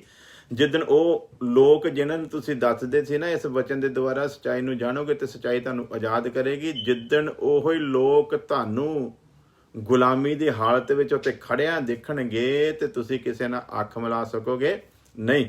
ਕਿਉਂਕਿ ਇਹ ਵਚਨ ਜਿਹਦੇ ਤੇ ਤੁਸੀਂ ਘਮੰਡ ਕਰਦੇ ਸੀਗੇ, ਅੰਤ ਦੇ ਦਿਨ ਦੇ ਵਿੱਚ ਇਹ ਵਚਨ ਹੀ ਸਾਡੇ ਲਈ ਫਾਹੀ ਬਣਨ ਵਾਲਾ ਆ ਪਿਆਰਿਓ, ਜੇ ਅਸੀਂ ਇਹਦੇ ਉੱਤੇ ਨਾ ਚੱਲੇ। ਇਸ ਲਈ ਯਿਸੂ ਮਸੀਹ ਕਹਿੰਦਾ ਜਿਹੜਾ ਵਚਨ ਦੇ ਉੱਤੇ ਖੜਾ ਆ ਉਹ ਸ਼ਾਗਿਰਦ ਆ, ਉਹ ਚੇਲਾ ਆ, ਉਹ ਤੇ ਤਿਆਰ ਹੋ ਜਾਏਗਾ ਜਿਹੜਾ ਵਚਨ ਤੇ ਖੜਾ ਆ। ਲੇਕਿਨ ਜਿਹਨੇ ਵਚਨ ਦੀ ਨਿਰਾਦਰੀ ਕੀਤੀ ਆ, ਫਿਰ ਇਹੋ ਵਚਨ ਜ਼ਿੰਦਗੀ ਬਣੇਗਾ, ਇਹੋ ਵਚਨ ਮੌਤ ਦਾ ਕਾਰਨ ਬਣੇਗਾ, ਇਹ ਵਚਨ ਮਾਪਦੰਡ ਬਣੇਗਾ, ਇਹ ਵਚਨ ਤਰਾਜੂ ਬਣੇਗਾ, ਇਹ ਵਚਨ ਹੀ ਐਂਡ ਦੇ ਦਿਨ ਫੈਸਲਾ ਕਰੇਗਾ। ਔਰ ਕੋਈ ਇਹ ਤੋਂ ਭੱਜ ਸਕੇਗਾ ਨਹੀਂ, ਤੇ ਕੋਈ ਇਹ ਵੀ ਨਹੀਂ ਕਹਿ ਸਕੇਗਾ ਮੈਨੂੰ ਤੇ ਪਤਾ ਨਹੀਂ ਸੀ, ਮੈਂ ਤੇ ਜਾਣਦਾ ਨਹੀਂ ਸੀ। ਕਿਉਂਕਿ ਕਈਆਂ ਨੂੰ ਤੇ ਇਹ ਵੀ ਘਮੰਡ ਆ, ਉਹ ਕਹਿੰਦੇ ਮੈਂ 4 ਵਾਰੀ ਬਾਈਬਲ ਪੜ੍ਹੀ, ਕੋਈ ਕਹਿੰਦਾ ਮੈਂ 10 ਵਾਰੀ ਪੜ੍ਹੀ ਹੈ। ਯਾਦ ਰੱਖਿਓ, ਜਿੰਨੀ ਵਾਰੀ ਪੜ੍ਹੀ ਨਾ ਓਨੀ ਵਾਰੀ ਹੀ ਤੁਹਾਡੇ ਉੱਤੇ ਸਵਾਲ ਖੜੇ ਹੋਣਗੇ ਕਿ ਇੰਨੀ ਵਾਰੀ ਪੜ੍ਹਨ ਦੇ ਬਾਵਜੂਦ ਵੀ ਤੁਸੀਂ ਚੱਲੇ ਫਿਰ ਕਿਉਂ ਨਹੀਂ। ਕਿਉਂਕਿ ਜਿਹਨੂੰ ਨਹੀਂ ਸੀ ਪਤਾ ਉਹ ਤੇ ਅਗਿਆਨਤਾ ਦੇ ਵਿੱਚ ਮਰਿਆ, ਪਰ ਤੁਸੀਂ ਜਾਣਦੇ ਹੋਏ ਵੀ ਕਿਉਂ ਮਰੇ ਹੋ। ਇਸ ਲਈ ਵਚਨ ਲਿਖਿਆ ਮਾਪਦੰਡ ਹੋਵੇਗਾ ਤੇ ਵਚਨ ਹੀ ਸਾਨੂੰ ਦੋਸ਼ੀ ਤੇ ਨਿਰਦੋਸ਼ੀ ਠਹਿਰਾਏਗਾ। ਜਿੱਦਾਂ ਲਿਖਿਆ ਨਾ, ਉਹ ਪੱਥਰ ਜਿਹੜਾ ਆ ਜਿਹੜੇ ਉੱਤੇ ਕੋਈ ਡਿੱਗੇਗਾ ਉਹ ਚਕਨਾਚੂਰ ਹੋਵੇਗਾ, ਤੇ ਜਿਹਦੇ ਉੱਤੇ ਇਹ ਡਿੱਗੇਗਾ ਉਹਨੂੰ ਫਿਰ ਮਿੱਧ ਹੀ ਸੁੱਟੇਗਾ। ਸੋ ਪਿਆਰਿਓ, ਅਗਰ ਤੁਹਾਡੀ ਮੁਕਤੀ ਨਹੀਂ ਹੋਈ ਤਾਂ ਹਰ ਗਲਤ ਕੰਮ ਜੋ ਤੁਸੀਂ ਕੀਤਾ ਹੈ ਉਸ ਵਿੱਚ ਲਿਖਿਆ ਹੋਵੇਗਾ ਤੇ ਤੁਹਾਡੇ ਅੱਗੇ ਸਬੂਤ ਪੇਸ਼ ਕੀਤਾ ਜਾਵੇਗਾ। ਪੂਰਾ ਮਾਪਦੰਡ ਨਿਆਇ ਪਰਮੇਸ਼ਵਰ ਤੁਹਾਡਾ ਪੂਰਾ ਪਾਪ ਤੁਹਾਨੂੰ ਸਮਰਨ ਕਰਾਊਗਾ, ਤੁਹਾਡੇ ਸਾਹਮਣੇ ਰੱਖਿਆ ਜਾਊਗਾ। ਕੰਮ ਵਿਚਾਰ ਜੋ ਕੁਛ ਛੁਪ ਕੇ ਕੀਤਾ, ਜਿਹਨੂੰ ਤੁਸੀਂ ਜਾਣਦੇ ਸੀ, ਹਰ ਗੱਲ ਤੁਹਾਡੇ ਅੱਗੇ ਰੱਖੀ ਜਾਵੇਗੀ, ਕੋਈ ਚੀਜ਼ ਛੁਪੀ ਨਹੀਂ ਜਾਵੇਗੀ। ਇਸ ਕਰਕੇ ਵਚਨ ਦੱਸਦਾ ਮੁਕਤੀ ਪਾ ਕੇ ਮਰਨਾ ਹੈ ਅਸੀਂ, ਤੇ ਫਿਰ ਅੱਗੇ ਜਾ ਕੇ ਇਨਾਮ ਦੇ ਹੱਕਦਾਰ ਹਾਂ, ਵਰਨਾ ਇਸੇ ਤਰ੍ਹਾਂ ਨਾਸ਼ ਹੋਵਾਂਗੇ। ਇਹ ਉਹ ਸਮਾਂ ਹੋਵੇਗਾ ਕਿ ਇਨਸਾਨ ਨੇ ਜੋ ਬੀਜਿਆ ਹੈ ਉਹੀ ਵੱਢੇਗਾ। ਇਸ ਫੇਰ ਸਿਆਸਤ ਦੇ ਸਾਹਮਣੇ ਫਿਰ ਕਿਹੜਾ ਸਮਾਂ ਆ? ਇਨਸਾਨ ਨੇ ਜੋ ਬੀਜਿਆ ਉਹੀ ਵੱਢੇਗਾ। ਜਿਵੇਂ ਅਸੀਂ ਗਲਾਤੀਆਂ 6:7 ਵਿੱਚ ਦੇਖਦੇ ਹਾਂ, ਉੱਥੇ ਲਿਖਿਆ ਜੋ ਬੀਜਿਆ ਉਹੀ ਵੱਢੇਗਾ। ਤੇ ਪਰਮੇਸ਼ਵਰ ਨੂੰ ਠੱਠਿਆਂ ਦੇ ਵਿੱਚ ਨਹੀਂ ਉਡਾਈਦਾ। ਅੱਜ ਹਰੇਕ ਮਸੀਹੀ ਭੈਣ ਭਰਾ ਦੇ ਅੱਗੇ ਇਹੀ ਬੇਨਤੀ ਹੈ, ਉਹਨੂੰ ਠੱਠਿਆਂ ਵਿੱਚ ਉਡਾਉਣਾ ਅਸੀਂ ਬੰਦ ਕਰੀਏ ਤੇ ਸੱਚ ਦੇ ਉੱਤੇ ਆ ਕੇ ਖੜੇ ਹੋਈਏ। ਜਿਹੜੀ ਸੱਚਾਈ ਦਾ ਲੋਕਾਂ ਨੂੰ ਦਾਅਵਾ ਕਰਦੇ ਆ, ਜਿਸ ਵਚਨ ਦੀ ਪਹਿਚਾਣ ਦਾ ਲੋਕਾਂ ਨੂੰ ਦਾਅਵਾ ਕਰਦੇ ਆ, ਇਹ ਵਚਨ ਹੀ ਮਾਪਦੰਡ ਬਣ ਕੇ ਕਿਤੇ ਸਾਡੇ ਲਈ ਸਜ਼ਾ ਦਾ ਕਾਰਨ ਨਾ ਬਣੇ। ਆਓ ਅਸੀਂ ਨਿਰਣੇ ਲਈਏ, ਫੈਸਲਾ ਲਈਏ। ਇਸ ਵਚਨ ਨੂੰ ਅਸੀਂ ਦਿਲ ਦੀਆਂ ਗਹਿਰਾਈਆਂ ਦੇ ਨਾਲ ਕਬੂਲ ਕਰਦੇ ਹੋਏ ਫੈਸਲਾ ਲਈਏ ਕਿ ਅਸੀਂ ਆਪਣਾ ਜੀਵਨ ਇਸ ਵਚਨ ਦੇ ਅਨੁਸਾਰ ਹੀ ਚਲਾਵਾਂਗੇ, ਤਾਂ ਕਿ ਸਫੇਦ ਸਿਆਸਤ ਦੇ ਦਿਨ ਇਹ ਵਚਨ ਕਿਤੇ ਸਾਡੇ ਲਈ ਇਨਸਾਫ ਦਾ ਕਾਰਨ ਨਾ ਬਣੇ, ਇਹ ਵਚਨ ਕਿਤੇ ਸਾਡੇ ਲਈ ਤਰਾਜੂ ਨਾ ਬਣ ਜਾਵੇ, ਇਹ ਵਚਨ ਕਿਤੇ ਮਾਪਦੰਡ ਬਣ ਕੇ ਸਾਡੇ ਲਈ ਸਜ਼ਾ ਦਾ ਕਾਰਨ ਨਾ ਹੋਵੇ, ਬਲਕਿ ਇਹ ਵਚਨ ਸਾਡੀ ਜ਼ਿੰਦਗੀ ਬਣ ਜਾਵੇ। ਇਹੋ ਜਿਹੀ ਤਿਆਰੀ ਕਰੀਏ ਤਾਂ ਕਿ ਅਸੀਂ ਉਹਦੇ ਅੱਗੇ ਨਿਰਦੋਸ਼ ਖੜੇ ਹੋ ਸਕੀਏ। ਇਹੋ ਜਿਹੀ ਤਿਆਰੀ ਕਰੀਏ ਕਿ ਅਸੀਂ ਦੁਲਹਨ ਦੇ ਵਿੱਚ ਸ਼ਾਮਲ ਹੋ ਸਕੀਏ। ਇਹੋ ਜਿਹੀ ਤਿਆਰੀ ਕਰੀਏ ਕਿ ਅਸੀਂ ਨਿਆਂ ਦੇ ਤਖਤ ਦੇ ਅੱਗੇ ਨਹੀਂ ਬਲਕਿ ਨਿਆਂ ਕਰਨ ਵਾਲੇ ਬਣ ਸਕੀਏ। ਹਾਲੇਲੂਇਆ। ਸੋ ਨਿਆਂ ਕਰਨ ਦੇ ਲਈ ਸਾਨੂੰ ਬੁਲਾਇਆ ਪਰਮੇਸ਼ਵਰ ਨੇ, ਦੁਲਹਨ ਦੀ ਮਹਿਮਾ ਦੇ ਵਿੱਚ ਬੁਲਾਇਆ ਆ, ਤੇ ਸਾਡਾ ਸਾਰਿਆਂ ਦਾ ਇੱਕੋ ਹੀ ਮਿਸ਼ਨ ਹੋਣਾ ਚਾਹੀਦਾ ਆ। ਅਸੀਂ ਪ੍ਰਭੂ ਦੇ ਸਮਾਨ, ਪ੍ਰਭੂ ਦੀ ਉਸ ਮਹਿਮਾ ਨੂੰ ਹਰ ਤਰੀਕੇ, ਹਰ ਹੀਲੇ ਵਸੀਲੇ ਅਸੀਂ ਪ੍ਰਾਪਤ ਕਰਨਾ ਆ। ਔਰ ਉਹਦੇ ਲਈ ਸੌਖਾ ਜਿਹਾ ਇੱਕੋ ਹੀ ਕੰਮ ਆ, ਔਰ ਉਹ ਸਿਰਫ ਇੱਕੋ ਹੀ ਆ, ਆਪਣੀ ਪਵਿੱਤਰਤਾਈ ਨੂੰ ਗਵਾਚਣ ਨਾ ਦਿਓ, ਉਹਨੂੰ ਸਾਂਭ ਲਓ, ਕਿਉਂਕਿ ਉਹ ਪਵਿੱਤਰ ਆ ਤੇ ਪਵਿੱਤਰ ਲੋਕਾਂ ਨੂੰ ਲੈਣ ਵਾਸਤੇ ਆ ਰਿਹਾ ਆ। ਫਿਰ ਕੱਲ੍ਹ ਮਿਲਦੇ ਹਾਂ ਇਸੇ ਵਿਸ਼ੇ ਦੇ ਉੱਤੇ, ਕੱਲ੍ਹ ਗੱਲਬਾਤ ਕਰਾਂਗੇ ਅਸੀਂ। ਖੁਦਾ ਦੀ ਕਿਰਪਾ ਰਹੀ। ਅਗਰ ਉਹਦੀ ਆਮਦ ਦੇ ਵਿੱਚ ਦੇਰੀ ਹੈ, ਇੰਡੀਆ ਦੇ ਟਾਈਮ ਸੁਬਾਹ 7:30 ਵਜੇ ਔਰ ਅਮਰੀਕਾ ਨਿਊਯਾਰਕ ਦੇ ਟਾਈਮ ਰਾਤ 10 ਵਜੇ ਅਸੀਂ ਮਿਲਾਂਗੇ। ਤਦ ਤੱਕ ਦੇ ਲਈ ਸਾਰੇ ਦੁਆਵਾਂ ਵਿੱਚ ਯਾਦ ਰੱਖਣਾ, ਖੁਦਾ ਤੁਹਾਡੇ ਸਾਰਿਆਂ ਦੇ ਨਾਲ ਹੋਵੇ, ਤੁਹਾਨੂੰ ਸਾਰਿਆਂ ਨੂੰ ਆਸ਼ੀਸ਼ ਦੇਵੇ। ਔਰ ਬਸ ਸਾਰਿਆਂ ਦੁਆ ਕਰਦੇ ਰਹਿਣਾ ਮੇਰੇ ਵਾਸਤੇ, ਔਰ ਇੱਕ ਦੂਸਰੇ ਵਾਸਤੇ ਵੀ ਦੁਆ ਕਰਦੇ ਰਹੋ। ਇਹਨਾਂ ਅੰਤਿਮ ਦਿਨਾਂ ਦੇ ਵਿੱਚ ਅਗਰ ਸਾਡੇ ਵਿੱਚ ਕੋਈ ਥੋੜ੍ਹੀ ਬਹੁਤ ਕੋਈ ਗਲਤੀ ਕਮੀ ਰਹਿ ਗਈ ਆ ਤੇ ਸਾਨੂੰ ਪਰਮੇਸ਼ਰ ਨੇ ਮੌਕਾ ਦਿੱਤਾ ਸੁਧਾਰਨ ਦਾ, ਤੇ ਅਸੀਂ ਉਹਨੂੰ ਸੁਧਾਰ ਲਈਏ ਤਾਂ ਕਿ ਨਿਰਦੋਸ਼ ਉਹਦੇ ਅੱਗੇ ਖੜੇ ਹੋ ਸਕੀਏ। ਆਓ ਦੁਆ ਕਰਦੇ ਹਾਂ।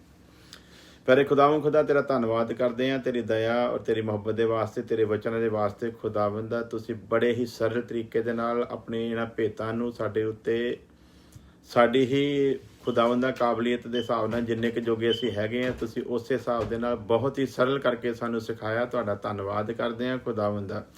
ਇਹ ਉਹ ਵਚਨ ਹੈ ਜਿਹੜਾ ਸੰਸਾਰ ਦੇ ਵੱਡੇ ਵੱਡੇ ਗਿਆਨੀ ਵੀ ਨਹੀਂ ਸਮਝ ਸਕਦੇ, ਵੱਡੇ ਵੱਡੇ ਐਜੂਕੇਟਡ ਲੋਕ ਵੀ ਨਹੀਂ ਸਮਝ ਸਕਦੇ, ਪਰ ਤੂੰ ਇਹਨਾਂ ਨਿਆਣਿਆਂ ਦੇ ਉੱਤੇ ਪ੍ਰਗਟ ਕੀਤਾ ਖੁਦਾਵੰਦ। ਇਸ ਲਈ ਤੇਰਾ ਧੰਨਵਾਦ ਕਰਦੇ ਹਾਂ ਔਰ ਤੇਰਾ ਇਹ ਪ੍ਰਕਾਸ਼ ਸਾਡੇ ਉੱਤੇ ਇੱਦਾਂ ਹੀ ਅੰਤਿਮ ਦਿਨ ਤੱਕ ਬਣਿਆ ਰਵੇ ਔਰ ਇਸ ਪ੍ਰਕਾਸ਼ ਦੇ ਵਿੱਚ ਅਸੀਂ ਚੱਲਦੇ ਹੋਏ ਆਪਣੀ ਦੌੜ ਨੂੰ ਪੂਰਾ ਕਰ ਸਕੀਏ। ਕਿਰਪਾ ਕਰੋ।